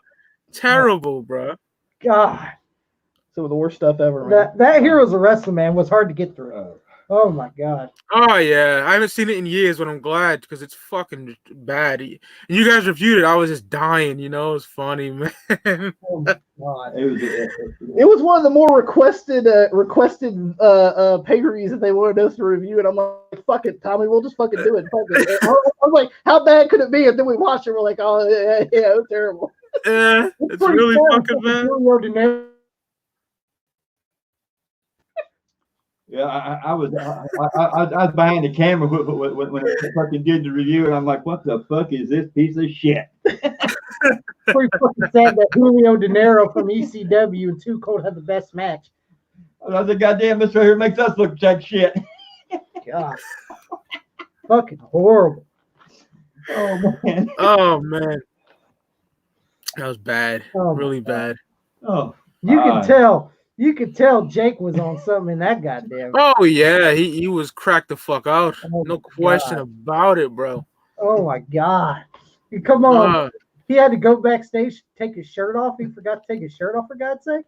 And yeah, the bitch rubbing his nipples and shit. Like, what the fuck? And to be honest, you should have just left the fucking shirt on, to be honest with you. And tie the snake in the bag, for crying out loud. And the snake coming out of the bag, you didn't tie the bag correctly. Fuck, man. Oh my God! And then he uses. I love Jake in his prime, but fucking terrible. Fucking horrible. It was a fucking sad time for wrestling right then and there. Yeah, man, that was bad. Like, I'm a fat motherfucker, but Yokozuna. That he was way too fucking big to be in the ring at the time. Yeah, you know what I mean? Like, you could tell he's probably hurting when he was in the fucking ring. Oh yeah, what the fuck? And I'm like, I did like Yokozuna. I really did. And I love Yokozuna. But God. Oh yeah, like 93, 94 Yoko, dog. Like 95 even. I love Yoko. Oh yeah, when he beat Hogan, I was happy. Yeah, I was too. So was I. Yeah. When I stopped not liking Hogan, I was 8 years old. I'll never forget it. WrestleMania, Royal Rumble 92, my favorite Rumble of all time. Yeah. He fucking helped Flair pull out Sid. I'm like, I was like, fuck Hogan. I didn't like him all the way until 96. You know? Hollywood Hogan. That's when I started liking him again. Hogan was always like that baby face that always did like the heel like shit, like when he would do like atomic fucking atomic drops to like Sherry Martel, like he's sitting there fucking doing that to her over the rope. I was sitting there like, he hit a woman. Yeah. Whatever. Yeah, he hit a fucking woman. You got and I'm like, and the audience is cheering for that right there. I thought about, they boo that right there shit. No, they enjoyed that shit. Yeah. Oh, okay. Oh yeah, man. You know what else I want to say? I didn't have no Mr. Perfect matches. That dude is amazing. He's my top 10. SummerSlam 91 with Bret. That could have been on there. And 93 King of the Ring with Bret. That could have been on there as well. Great matches. Like Mr. Perfect and Bret Hart always had great fucking matches. Amazing. You know what disappointed me? Perfect and Michaels 93 SummerSlam. That was trash. I know. Trash. That would have been good. Yeah. Yeah, those guys are amazing. I was hyped up for that right there. Then I went like, and the match was the shit. Okay. It was terrible, bro. This right here is, this right here is a piece of shit. What the fuck? How can they have a bad? That's what I was thinking. How the hell can they have a bad fucking? And another bad Mr. Perfect's match is the one with Luger in WrestleMania 9. Oh yeah, WrestleMania 9. I have a soft spot for it because I was, 10 years old when I got the pay-per-view, but it is shit. Think about it, you know what I mean? Like, I like because it's outside and dope arena and shit. But yeah, it was cool and stuff. It's just it had some shitty goddamn matches on there. I'm a sucker for the New Generation era. I really am. I'm a sucker for that era. I don't know why. Razor, Diesel, Shawn, Bret, Luger, Yoko, Bam Bam, Kid. I love that era. I love New Generation era, dog. A lot of dumb shit in it. Yeah. But and again, another good match was the 1-2-3 Kid versus Bret Hart in Raw 94. Oh fuck yeah. Yeah, Kid had that dope singlet on. Yeah, man. That they had a great fucking match. I'm all about the clique. I love all them motherfuckers in the clique, man. Yeah, like a lot of people say, "Oh, Sean Waltman sucked. He was the worst one out of all." I love Waltman's amazing. I was like, he's actually a decent worker. Up until X Factor. Yeah. Like, you know, with fucking Albert and Just Incredible, I'm good. I'm good with that. You know? I enjoyed the Uncle Cracker music. Oh God, wasn't that terrible? And they just put X Factor on it. Yeah, let's just dub X Factor over it. Hey, Mike, Dealing with the X Factor. Mike, there's one thing that I learned. You know, I watched wrestling all through ever since I was a young boy. It's been a while back for me, a long while back. But I've learned one thing about wrestling. Sometimes you gotta take the fucking good with the bad, because that's the only way you're gonna have a good day for the wrestling community. Oh, you're totally right, Pop. That's what I did in the New Generation era, right? There was so much garbage, but the main event mid-card scene was great. You know what I mean? To me, yeah. Exactly. Yeah. Like, come on, or fucking. You know? Yeah. Garbage man. Saboteur. Oh, that was Rosie? Oh God. Oh, that guy was Tom Brandy or some shit. The fuck his name? Oh my goodness. Here, you know, fucking TL Hopper, the fucking the goon, fucking. Oh my goodness. Fucking gobbledygooker. Yeah. Oh goodness. Oh God. Mean Gene Okerlund couldn't even get that fucking over. Dancing and shit. Poor Mean Gene. Yeah. Why does Mean Gene got to get shit for? I know. Mean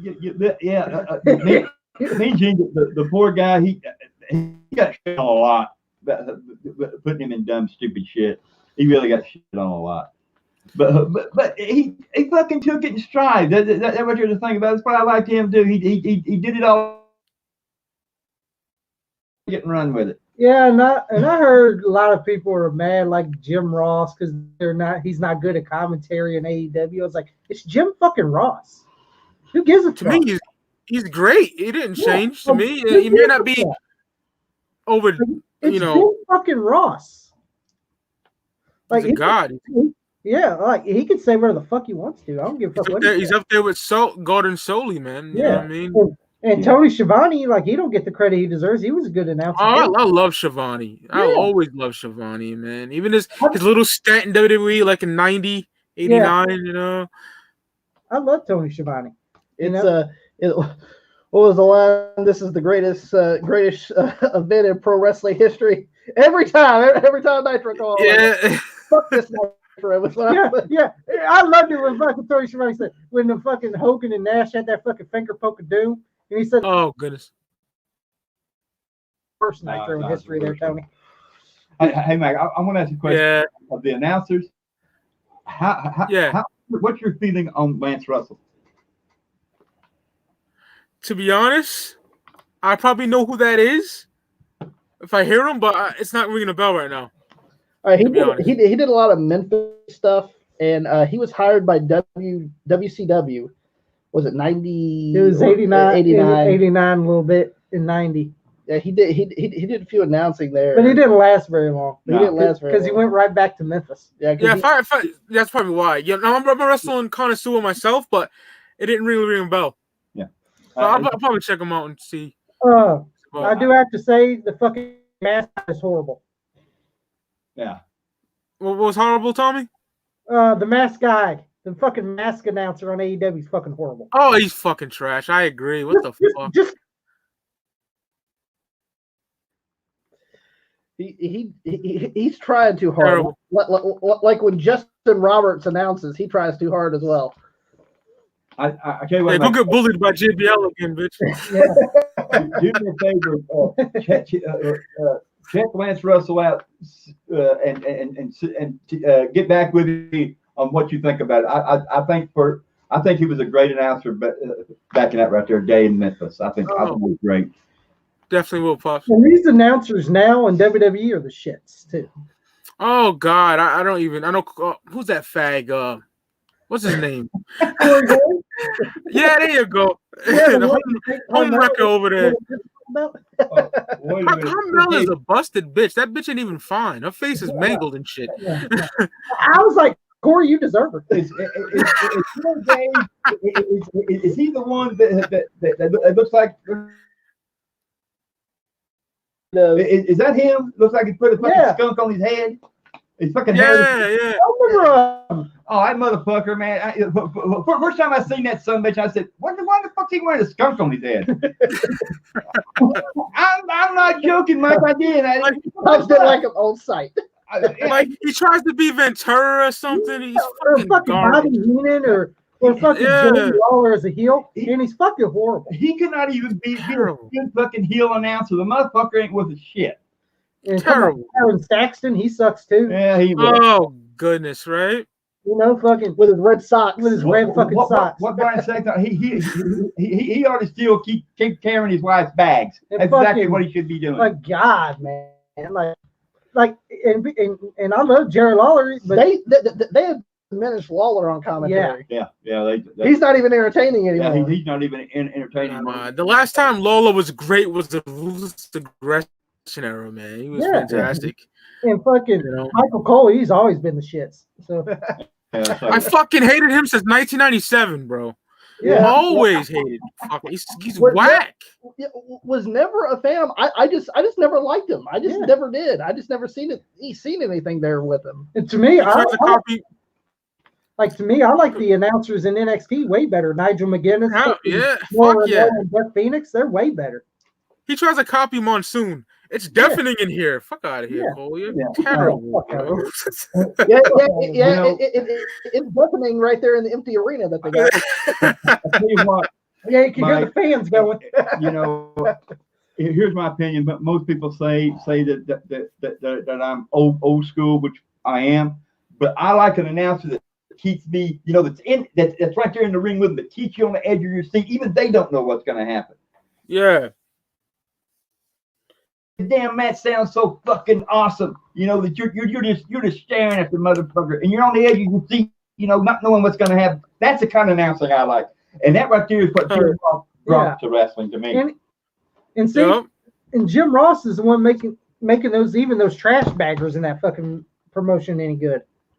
You can only do what you can do, with the people that you're trying to work with. Yeah. If they're not worth a fuck, you can't make them worth a fuck. That's just the way it is. That's so true, brother. And like in AEW, there's some good teams there. Like I like fucking Daniels and Kazarian. They're fucking great. Fucking love. And Scorpio Sky. That dude is dope. Yeah. See, I know you guys don't. You guys know this. You followed me for years. I'm a black man. I know I'm light skinned as fuck, right? Yeah. But to finally see a black man be treated right, because the New Day are fucking like coons. I don't like that shit. You know what I mean? That's like a menstrual show to my people. You know what I mean? Terrible. But Scorpio Sky is a real talent, like Shelton Benjamin was. Yeah. You know? And like when the New Day were heels, it was fine. Because it was a good way they're doing it too buffoonish. You know what I mean? Doing it as the baby face, it sucks. Shake your ass. It's like in blackface. You guys know blackface, right? Yeah. Ridiculing my fucking people. I don't like that shit. Racist as fuck. I had no problem when they were doing it as heels. Yeah, I like them. They made me laugh and shit. But and then once they turned babyface and all the kids liked us, like fuck them.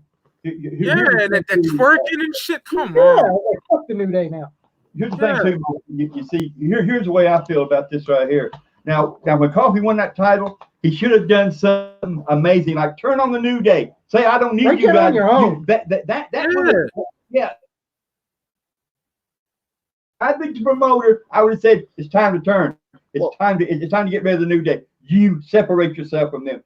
Run on your own. Well, see, that's why I never got behind Kofi Kingston when he won the WWE title, because I knew it wasn't serious from the way that they acted all the time. Yeah. When Kofi won the WWE title and he went breaking away, I was like, I can't take him as a champion seriously. Still fucking throwing pancakes and shit. Come on, fuck on. I can't take him as champion seriously. I'm gonna have Daniel Bryan back. I'm gonna be totally honest with you, Mike. I never liked the New Day when they were bad. I never liked them when they were good. Here's the thing about it though. To me, now what the fuck, man? You and these motherfuckers, in that fucking audience just sicken me. Pulling pancakes out your fucking ass crack, and then motherfuckers eating it. Come on, motherfucker. I'm sorry, Mike, but that's the way I feel. No, it's all good. I feel the same way. It's gay as fuck, Like, we don't have no dope black men. Like Scorpio Sky is the only one we got right now, and Benjamin, if he's still fucking there, who knows if he's there? He's still there. Well, main event. Well, I mean, as far as some really good black athletes that I know Apollo Crews just got injured recently. Yeah. I see really good things from him. I think he's a fantastic talent. But he don't get no. Hey Mike, did you see our views on the top greatest black athletes? Yep, I watched it. Great content, brother. I'm going to tell you right now. Like I said on the video, I always loved Bobo Brazil, and I finally got to see him. Yeah, he was old and not right your time, but man, shaking his hand was the biggest moment that I ever, because I always loved Bobo Brazil. Bobo with the fucking headbutts and shit. Yeah, you fucking know it, man. I love that man. Oh fuck yeah. You have Naomi is fantastic. Oh yeah, Naomi's fantastic. So yeah, she's good. Wish she was in the title picture. But now she's in title picture. I tell you what, I think Naomi is beautiful. I do. Oh God, she's just so beautiful.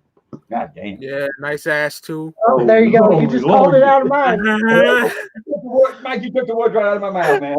Oh, you know what? That Uso, he's hitting it right. You know what I mean? Yeah. Oh, fuck yeah. He picked him right, damn it. And at first I did not like the Usos when they were having the Crayola paint. Oh, I didn't like them either. I fucking hated them, to be honest. And then when they started doing the Uso Penitentiary, then I started liking them. I loved them. They wearing street clothes and shit. You know, I like them now. They even though as it's put out, it's all fake now and bullshit like that right there. There comes a time, even though we all know this shit, there comes a time, where you have to be straight. You have to be serious about what you fucking do. That right there is what cuts people down and makes them who they are. Hey, this guy right here is real. We need him for this company. Let's get him. Oh yeah. And we all know bullshit. Yeah. And unfortunately, like even when the guys from NXT go to the main roster, they fucking suck, man. Yeah. And when they're in NXT, they're fucking great. Andrade, what the fuck he do? Yeah, he's U.S. champion. The U.S. title sucks. I haven't watched him since. I haven't watched Raw. I watch the pay-per-views once in a while, Yeah, he's the U.S. champion. I was like, that United States title's been dead and buried to me.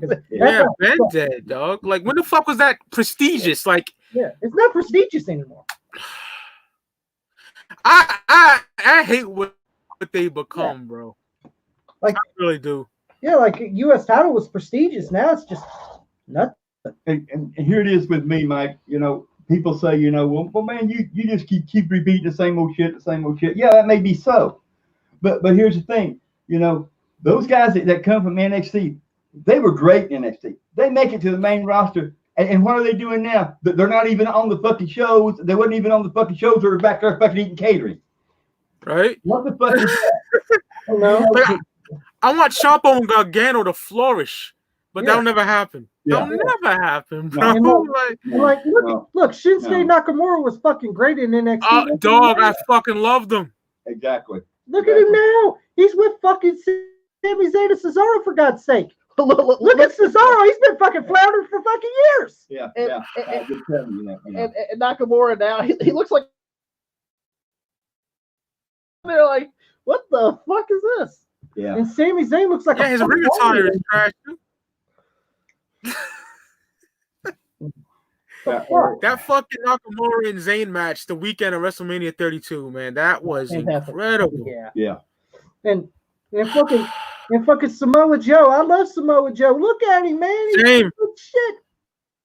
What is he doing? I think my friend said he was commentating the other night or something. Yeah. He was commentating for a few times. Yeah. Why the fuck is he in the fucking booth? He should be in the fucking ring. I mean, exactly. I want to see the red and black shorts in the ring. I want to see the fucking red and black shorts. Black shorts. Or the fucking green and black shorts, wherever the fuck he was in. I'm no promoter, but I want my fucking guys fucking out there. The guys, I want them out there because the motherfuckers shine in NXT.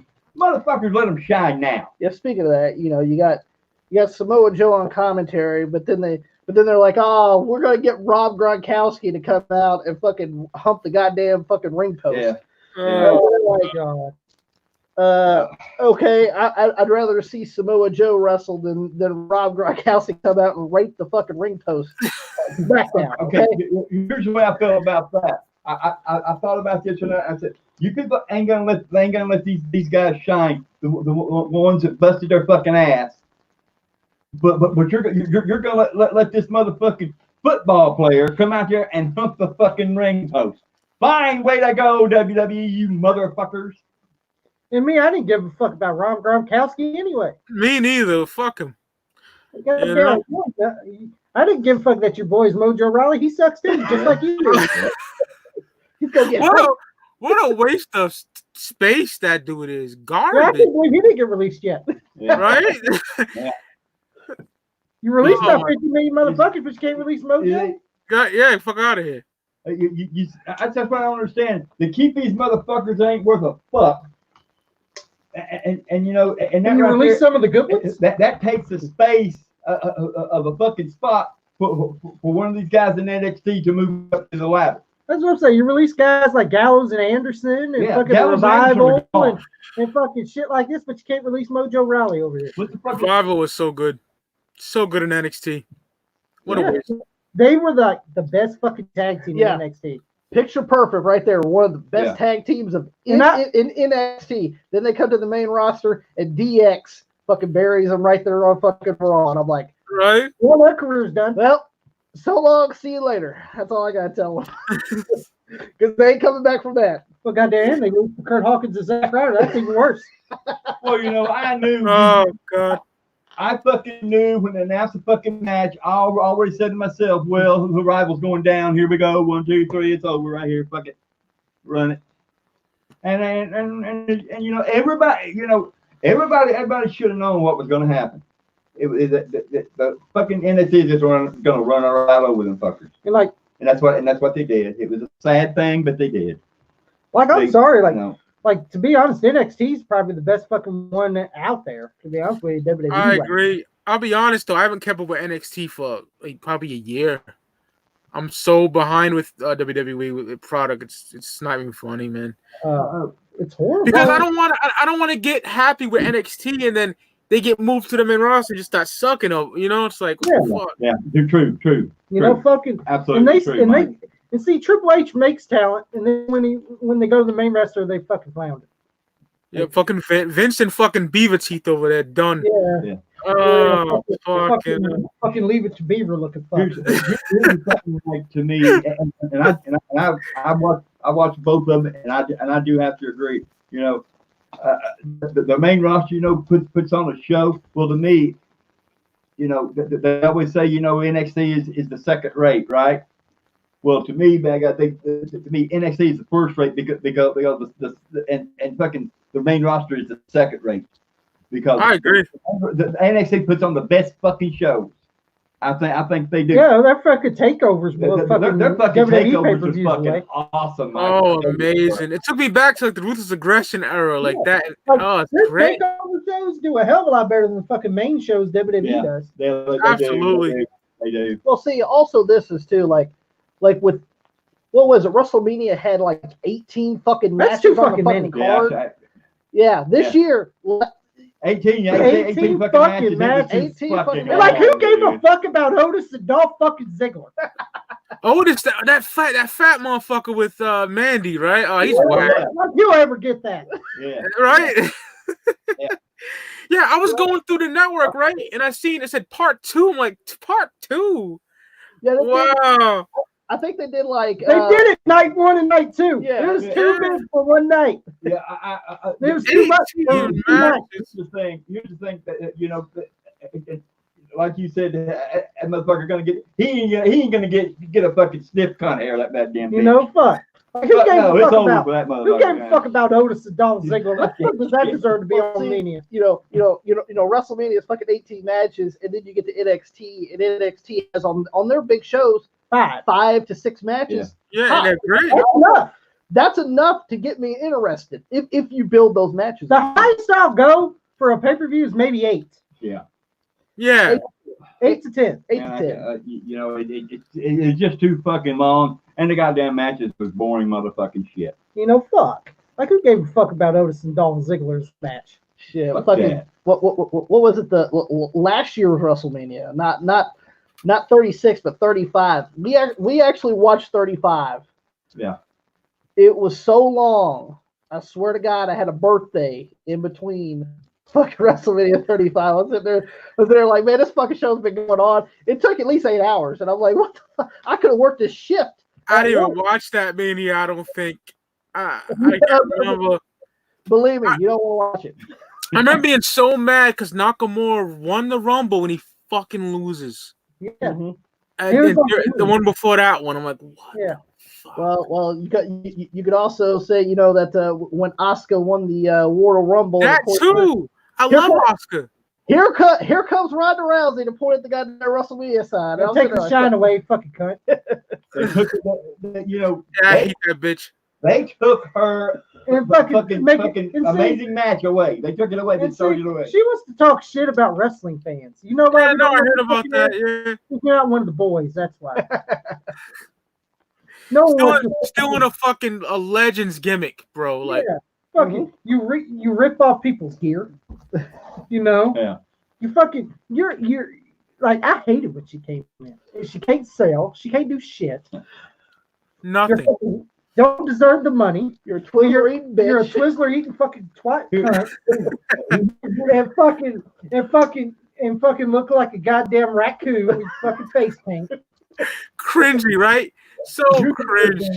Here's another thing, Mike, that really burns my ass is this right here. You know, they give a guy you know a chance. They boost him up, and then just about the time he starts reaching that right there peak, they pull the fucking rug out when he drops back down again. What fucking sense is that shit? Like like when Drew McIntyre won the Rumble. Yeah, exactly. I was so worried. I was like, I hope Lesnar don't beat him.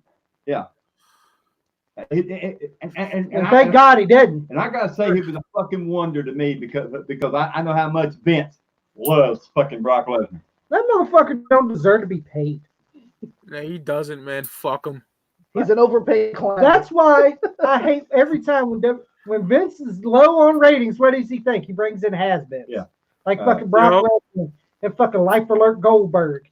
You know, fucking Goldberg, what a fucking waste, man! Like him burying the Fiend like that. Yeah. I'm glad they watched the Desert show. So. Me neither. I don't watch those. Me neither. I'm never watching those. You know shows. why? With the sweet ass couches in the front row. Yeah, yeah. What I'm talking about is what, you know. How many times have they boosted Wyatt up and then just pull the fucking rug out and let it fall back down again? Yeah. So many times. Cena buried him. Fucking. Yeah.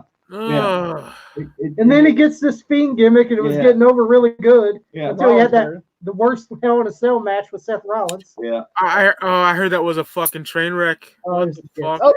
Mike, answer this question for me real fast. I got you, brother. How does a Hell in a Cell match end by disqualification? That's insane.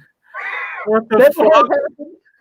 Never will happen. Fucking taking those out, Mankind, King of the Ring 98, disqualified. You know what I mean? Like, fucking Kane comes in, rips the door off. Tombstone's the Undertaker. Nothing. When the fuck does a fucking Hell in a Cell into the DQ?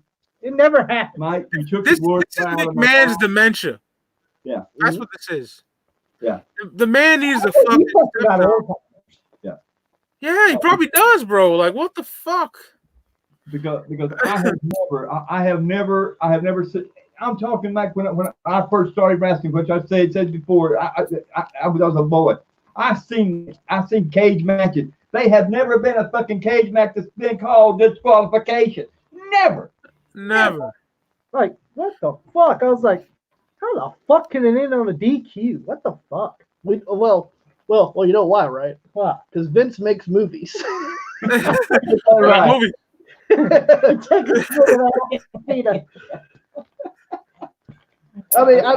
mean, go watch the Boneyard match. That was a movie. Oh God, I didn't see it, but I heard it was fucking cheesy and gay. Yeah, that's what I heard. He was. You want to hear something cheesy? Watch the Firefly Funhouse. Yeah. But both of We're them. best friends. Oh fuck out of here. Oh my God, it was horrible. Oh my God. When I saw that, I was like, "What the fuck did I just watch?" What movie? Mike, don't get me wrong. What the fuck did I just see? I just want to explain myself, Mike. Don't get me wrong and nothing like that. But wrestling anymore, the way how stupid it is right now, the way they do shit now. Yeah. It's just trash to me. They don't do it the way wrestling should be anymore. It's not the way it should be. So true. God, it's just trash anymore. And I love these indie, AEW lovers, that take it way beyond, way beyond. Yeah. They go. It's the best wrestling that they've ever seen in their whole lives or some shit. Wow. Really? Yeah, I'm like, get the fuck out of here. I love it, but come on, bro. It's not better than. Hey, man. Hey, some people write me, hey, AEW beat NXT. I was like, who gives a fuck? It's empty arena versus empty arena. So who gives a shit? Right? I haven't even watched Dynamite. Like I said, I love it, but it's empty arena, bro. Like, yeah. And then you get a motherfucker in a headlock, he might have the corona, bro. Like, you know what I mean? Yeah. Stupid. And then they go, and then I look at the ratings. They didn't beat NXT by much. Yeah, like who gives a fuck, right? Like, come on. Ratings don't mean shit. No, fuck ratings. It doesn't mean a fucking thing the way shit is in this world it is now. It doesn't mean anything. Nothing means anything anymore. It's like this right here, Mikey. I may get fucked for saying this right here, but it's like nothing is the same anymore. It probably never will be the same anymore because the replication from this right, even though it may go away or clear or whatever. There's still going to be repercussions come from this right here. It already has of the deaths and everything like that. The sadness and everything. People are not going to look at each other the same anymore. It's not going to be that way. 2020. Like you put on our wrestling from our day, and it's like it's psychotic. All these promos, Macho Man going fucking nuts. It was filled on cocaine and steroids. I don't promote that, but I'm just saying. Now it's like you're cutting a promo at a funeral or something. It's fucking garbage. Yeah. Terrible, See, 2020 is probably one of the worst years ever as far as society itself and wrestling. It's just. And I just feel it's never really going to recover. I have that. Yeah. I really don't think. I think with everything happening, it's come to a crumble, and who knows if we're going to build it back up or not? God only knows that one. Are we ever going to see another Bret Hart versus Shawn Michaels? Are we ever going to see another Ricky Steamboat versus Ric Flair? I don't think so. I doubt it. I doubt that ever happens. Hey, Tommy.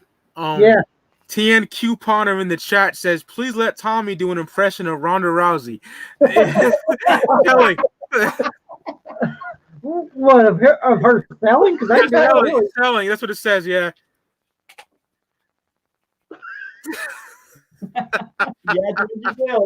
Well, she got put on the table, man. Fucking horrible. Mike, to me, what's missing, I know it's chaotic the way things are, but back in the day when I started wrestling and I got, me and my wife, we went to wrestling. I went to Louisville Gardens. I've watched all the old days wrestling and everything. Oh, yes. The kids were just little. I mean, Joey, he had to set a little. He had to lay in a little basket because he was just an infant at that time. Tommy, I put him up on my shoulders to watch it, and even though George he was quiet and he'd listen for the sound of the mat. I think it was just what really, but it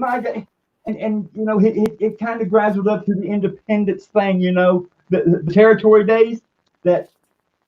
They always told a story why these story, yeah.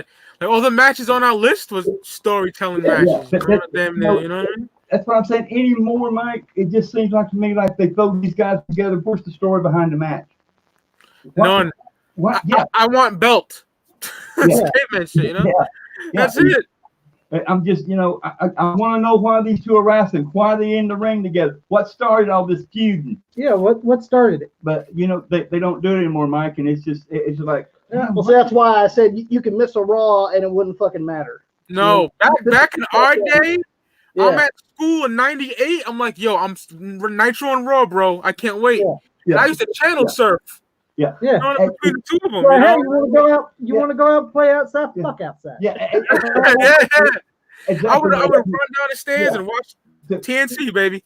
Yeah. USA Network. Yeah, fuck outside. Yeah, you understand what I'm saying there, Mike, don't you? Yo, definitely, Pops. Oh yeah. I love those things that you just don't see it no more, man. It's and it's sad. It really is. It's just sad to me. Yeah, it is, bro. You gonna staying safe? Absolutely. Yeah. Absolutely. Essential shit, and that's about it, bro. Yeah. And that's what I'm saying here. Like, it's really walking on eggshells here. Like, I could imagine, bro. Yeah, and then you got dumb motherfuckers don't want to wear a mask. Yep, and motherfuckers want to chill like and smoke blunts off each other and shit. Like, what the fuck? Stupid motherfuckers. Go to the store, come home. You know what I mean? That's like, fuck, we haven't been out in fucking days. Because I work at a grocery store, right? Yeah. So I'm an essential worker, so I'm able to go to work. Unfortunately, a lot of other people, have lost their jobs and things of that nature. But all I do is I work, and then when I take my last break, I shop for whatever I need. I go home. That's what Mike, I'm going to tell you something. I hate going to the grocery store, but I have to have food. I got to pay bills, right? Yeah. But when I go to a fucking grocery store, I feel like a fucking spy. Because if there's somebody coming down the aisle without going down, I turn around and go back the other way. Fuck out of my way, bro. Yeah, I'll get that shit later. If I hear somebody cough in the other aisle next door, I don't go near that fucking aisle. I move more further away from it. Like, even if there's shit in that aisle that I have to have, I say, fuck it, I'll get it some other time. Yeah. Hell yeah. That's what I'm saying, man. People's like, I ain't wearing no mask. They ain't gonna make me wear a mask. Tommy, you gotta wear it over here. You gotta wear it. Our governor actually enforced it. Yeah, enforced it. You got to. I'm sure you well know, Mike. You know that Tommy had his heart attack and everything like that. Right? Yeah, man. I sent my well wishes, man. That fucking scared the shit out of me, bro. And fuck, and they said it will hurt people with health problems and everything. I ain't fucking going out. Fuck that. I'm sure you love us and everything like that. Right there. Obviously. You got the one where I got diagnosed with COPD, and it says it hurts people with heart attacks, and people that can't breathe very well. I'm doing good. I take my medicine. But I fear that and it states what people tell me and I hear on the internet, so it attacks people that's got illnesses that's got illnesses that inside their bodies, that's the condition that the disease will go for. Like Tommy's, it'll go nor his diabetes and his heart problem. Me, it'll go for my lungs. I was gonna say, man. Like, man, I don't even go outside to exercise. I fucking do exercise videos. Yeah, that's just smart, bro. You know what I mean? Because, like I said, motherfuckers ain't over here doing dumb shit. Still. Yeah, they still do it here. Yeah, fucking dumb motherfuckers. They still do it here. Oh man, you talking about blunts? Yeah, well, we see it too. We go down the block. They're right on the street, man. Trading blunts. Yeah. You do it too. What the fuck? But I'm thinking, dude, man, why are you doing that shit? We're changing blunts around. Yeah. What the fuck, man? The fuck? We went to a store which was just down the road from our house. Goddamn, fucking, there was two guys fucking high-fiving the shit. I was like, oh my goodness. I was like, oh my gloves on. I was like, fucking gloves on. And I'm like, oh man. And unless you got a living girlfriend or a wife, like, stop trying to get pussy too. Yeah. Motherfuckers are telling. I'm like, dude, no. No Corona pussy, bro. Come on, man. Like, fuck. Yo, Pornhub is free now, nigga. Like, it's free. Yeah, fucking. I am keeping my fucking ass home. Yeah, man. Only time I fucking go ask for food. That's all. That's it. That's it, bro. You know, and like I said, Mike, you know, when I go to, I don't care what you think. They probably think I'm fucking lost my mind when I do what I do, like running from them and shit like that. Yeah. But all I'm trying to do, man, is to protect myself. That's all I'm trying to do. You know, people think I'm fucking nuts. And then they get mad at the person that's actually trying to protect the people. Yeah, our governor, he said he's going to reopen some things, but the first thing he said he's going to open is the healthcare, like doctor's office. He said because there's elderly people, there's people with illness, they have to see their doctor. Yeah, and of course they got an uproar about that. Oh, what about restaurants? What about our jobs? Fuck your job right now. And I'll tell you something else, Mike, that I found so disrespectful, man. He was so fucking disrespectful. You know, Bashir is our governor, right? Well, he was talking about the ones that passed away from this. He was talking to the one's family, the survivors of the families. And these some bitches in back of the goddamn, I call them Trump ignorant fucking supporters, which they are. Trump. They were like, we don't care nothing about that. We want our jobs open. They were picketing while he's reading death. Yeah, they were picking and saying weird shit. Who cares about this? We want to open the state. Yeah. I was like, man, if I you know what? Open it, let them get the COVID, and then fuck them. Yeah, let them get it. You want to open, get it. Go ahead. Yeah. Like he's telling people that die here, and you're fucking disrespecting them. Yeah, he was given the name. Like, dude, get the fuck out of here. Fuck your job. And telling the family how sorry he was and everything like that right there. He went down through every name that's passed away and told their families that we're very sorry. And you got these fucking Trump supporters fucking picking. And them fucking Trump supporters back there. We don't care nothing about this. Let's go open up the state. That's terrible. I'm gonna say Donald Trump, you're a piece of shit. Oh yeah, he's a fucking retard. He wants motherfuckers to ingest with Lysol and get the And then he says I was being sarcastic. Well, it's the wrong time to be sarcastic, you stupid fuck. No, that motherfucker meant that goddamn ball son of a bitch. That fucker's hair is it's a rucking rug. I don't care what it says. I was just being sarcastic. Well, you got the Trump supporters saying, "Oh, he didn't say that's the media." You know, he said we've seen him say it, bro. Like, you know, fucking spaghetti, fucking lips. He gets mad at that he called fake news for fake news. Yeah, fake news. Fake news. Fake news. With your fake hair, with your fake hair and your fake tan. You know what? You know that motherfucker. Fucking, he is the worst fucking president. The worst fucking president. Oh, there's no question. Oh my God. I'm hoping and praying. I'm hoping and praying he don't get a second term. I want to ask you a question, Mike.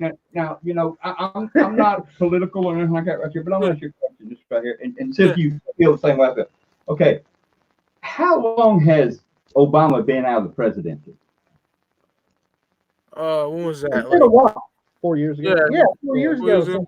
Then how come he keeps on talking? How come he keeps on bringing Obama into it? You know, fuck it. It was 4 years ago, motherfucker. Yeah, right. Quit bringing. And by the way, he actually cared about people. I'm like, you're fucking fake hair ass. He keeps on bringing Obama into it. He said when I come in here with a mess. No, Obama's the one that rolled it as a mess. He fixed it up, and you rolled. And you just made it worse. You just fucked everything he did all up. No, I'm going to tell you something. I don't know if you heard about it or not, but I'm going to tell you. You know when the Ebola thing happened. Yep. Obama set up these scientists, because he knew sooner or later, he said there may be another virus come through. So he set up people to take care of that situation, to try to cure the situation of what viruses and everything. Well, guess what Trump did when he rolled in? That's the first thing he disbanded. You're all fired. That shows you. And that's why we're living the way we're living now. Yeah. Yeah, he's a fucking idiot. on someone, you put it on the great DT. And the right and Mike, you can go. You No. WWE Hall of Famer DT. Right? And the Triple right H there, is an awesome guy. Whatever the fuck he tweeted like a couple of days ago. Oh god. Yeah. Like fucking like it's his fault, man. You know? but what he did was he fired every one of them scientists. Like Fired them. Put them on the bricks. I Put them just- hit the road. They don't need them.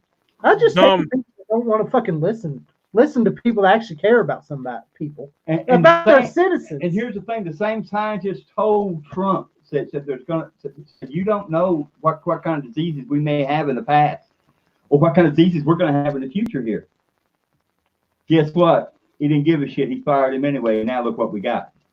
There you go. And see, that's like and like you got a lot of governors in every state are actually caring about their people in their states. And then you got Trump over here saying, "Yeah, open them up." That's what I'm saying. Right? Hey, They we actually, want you to open up your state. Fuck you! I'll actually open up what had- I want to open up. They actually had the fuck Trump. outta here. She's a woman, scientist, doctor, or whatever you want to call her. Yeah. Talking to her about it, and she was like, "Well, maybe sunlight will help everybody. Maybe everybody should get out in the sun." And I'm like, and I'm like, Wow. yeah, and I'm like this right here. I said, "Wow, those are the ones he hired. God bless us all." Maybe the sun can help.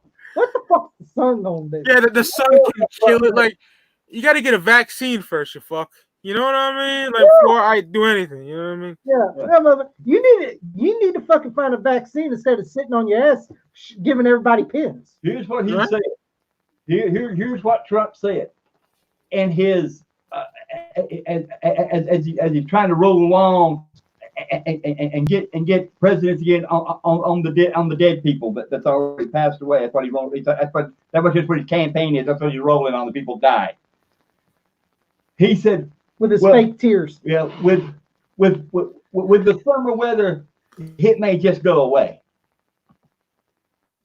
That was his thing on the whole deal. It may go away.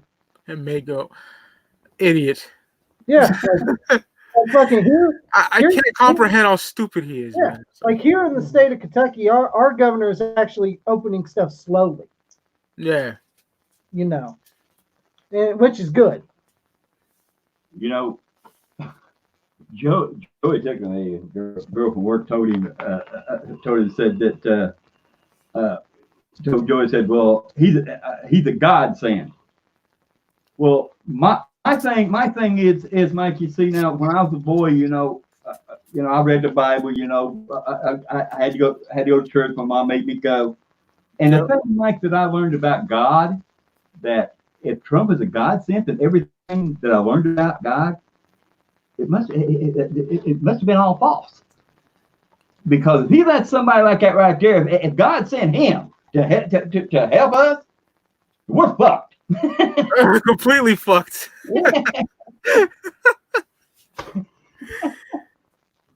God. Man. All right, gentlemen, we're a little over 2 hours. I don't want to keep you guys, man. It's getting late, man, for you guys. 10 o'clock. You're welcome back on the show anytime, man. Glad to be back, man. Yeah. I highly enjoyed this, man. Highly enjoyed this, man. Mike, I loved it. I love you, brother. Love you too, brother. Man, you are great. Your channel is so great, dude. Thank you. I love you, man. Yeah, you're doing a great job, and like I said, we'd like everyone to stay safe and everything. Just stay safe and we'll try to get through this. Stay safe. Make sure you guys subscribe to the Speak Your Clout podcast. Thank with our you. good friend Mike Sears. That's right. Also, make sure you guys and also hit the subscribe button for us as well. Oh, I got you guys in the description, man. You know what I mean? All right. So subscribe to us on Rampage. So much love to Joey and Tommy and Pops, man. Love you guys, man. Before I go, I want to say this. Man, I enjoyed this right here. Man, I want to do this again. You are a great dude. God bless you. You stay safe, brother. Yeah. You too, brother. Stay safe, man. Definitely. All right. And we'll see you motherfuckers on the flip side. Peace, y'all. Wrestle Rampage.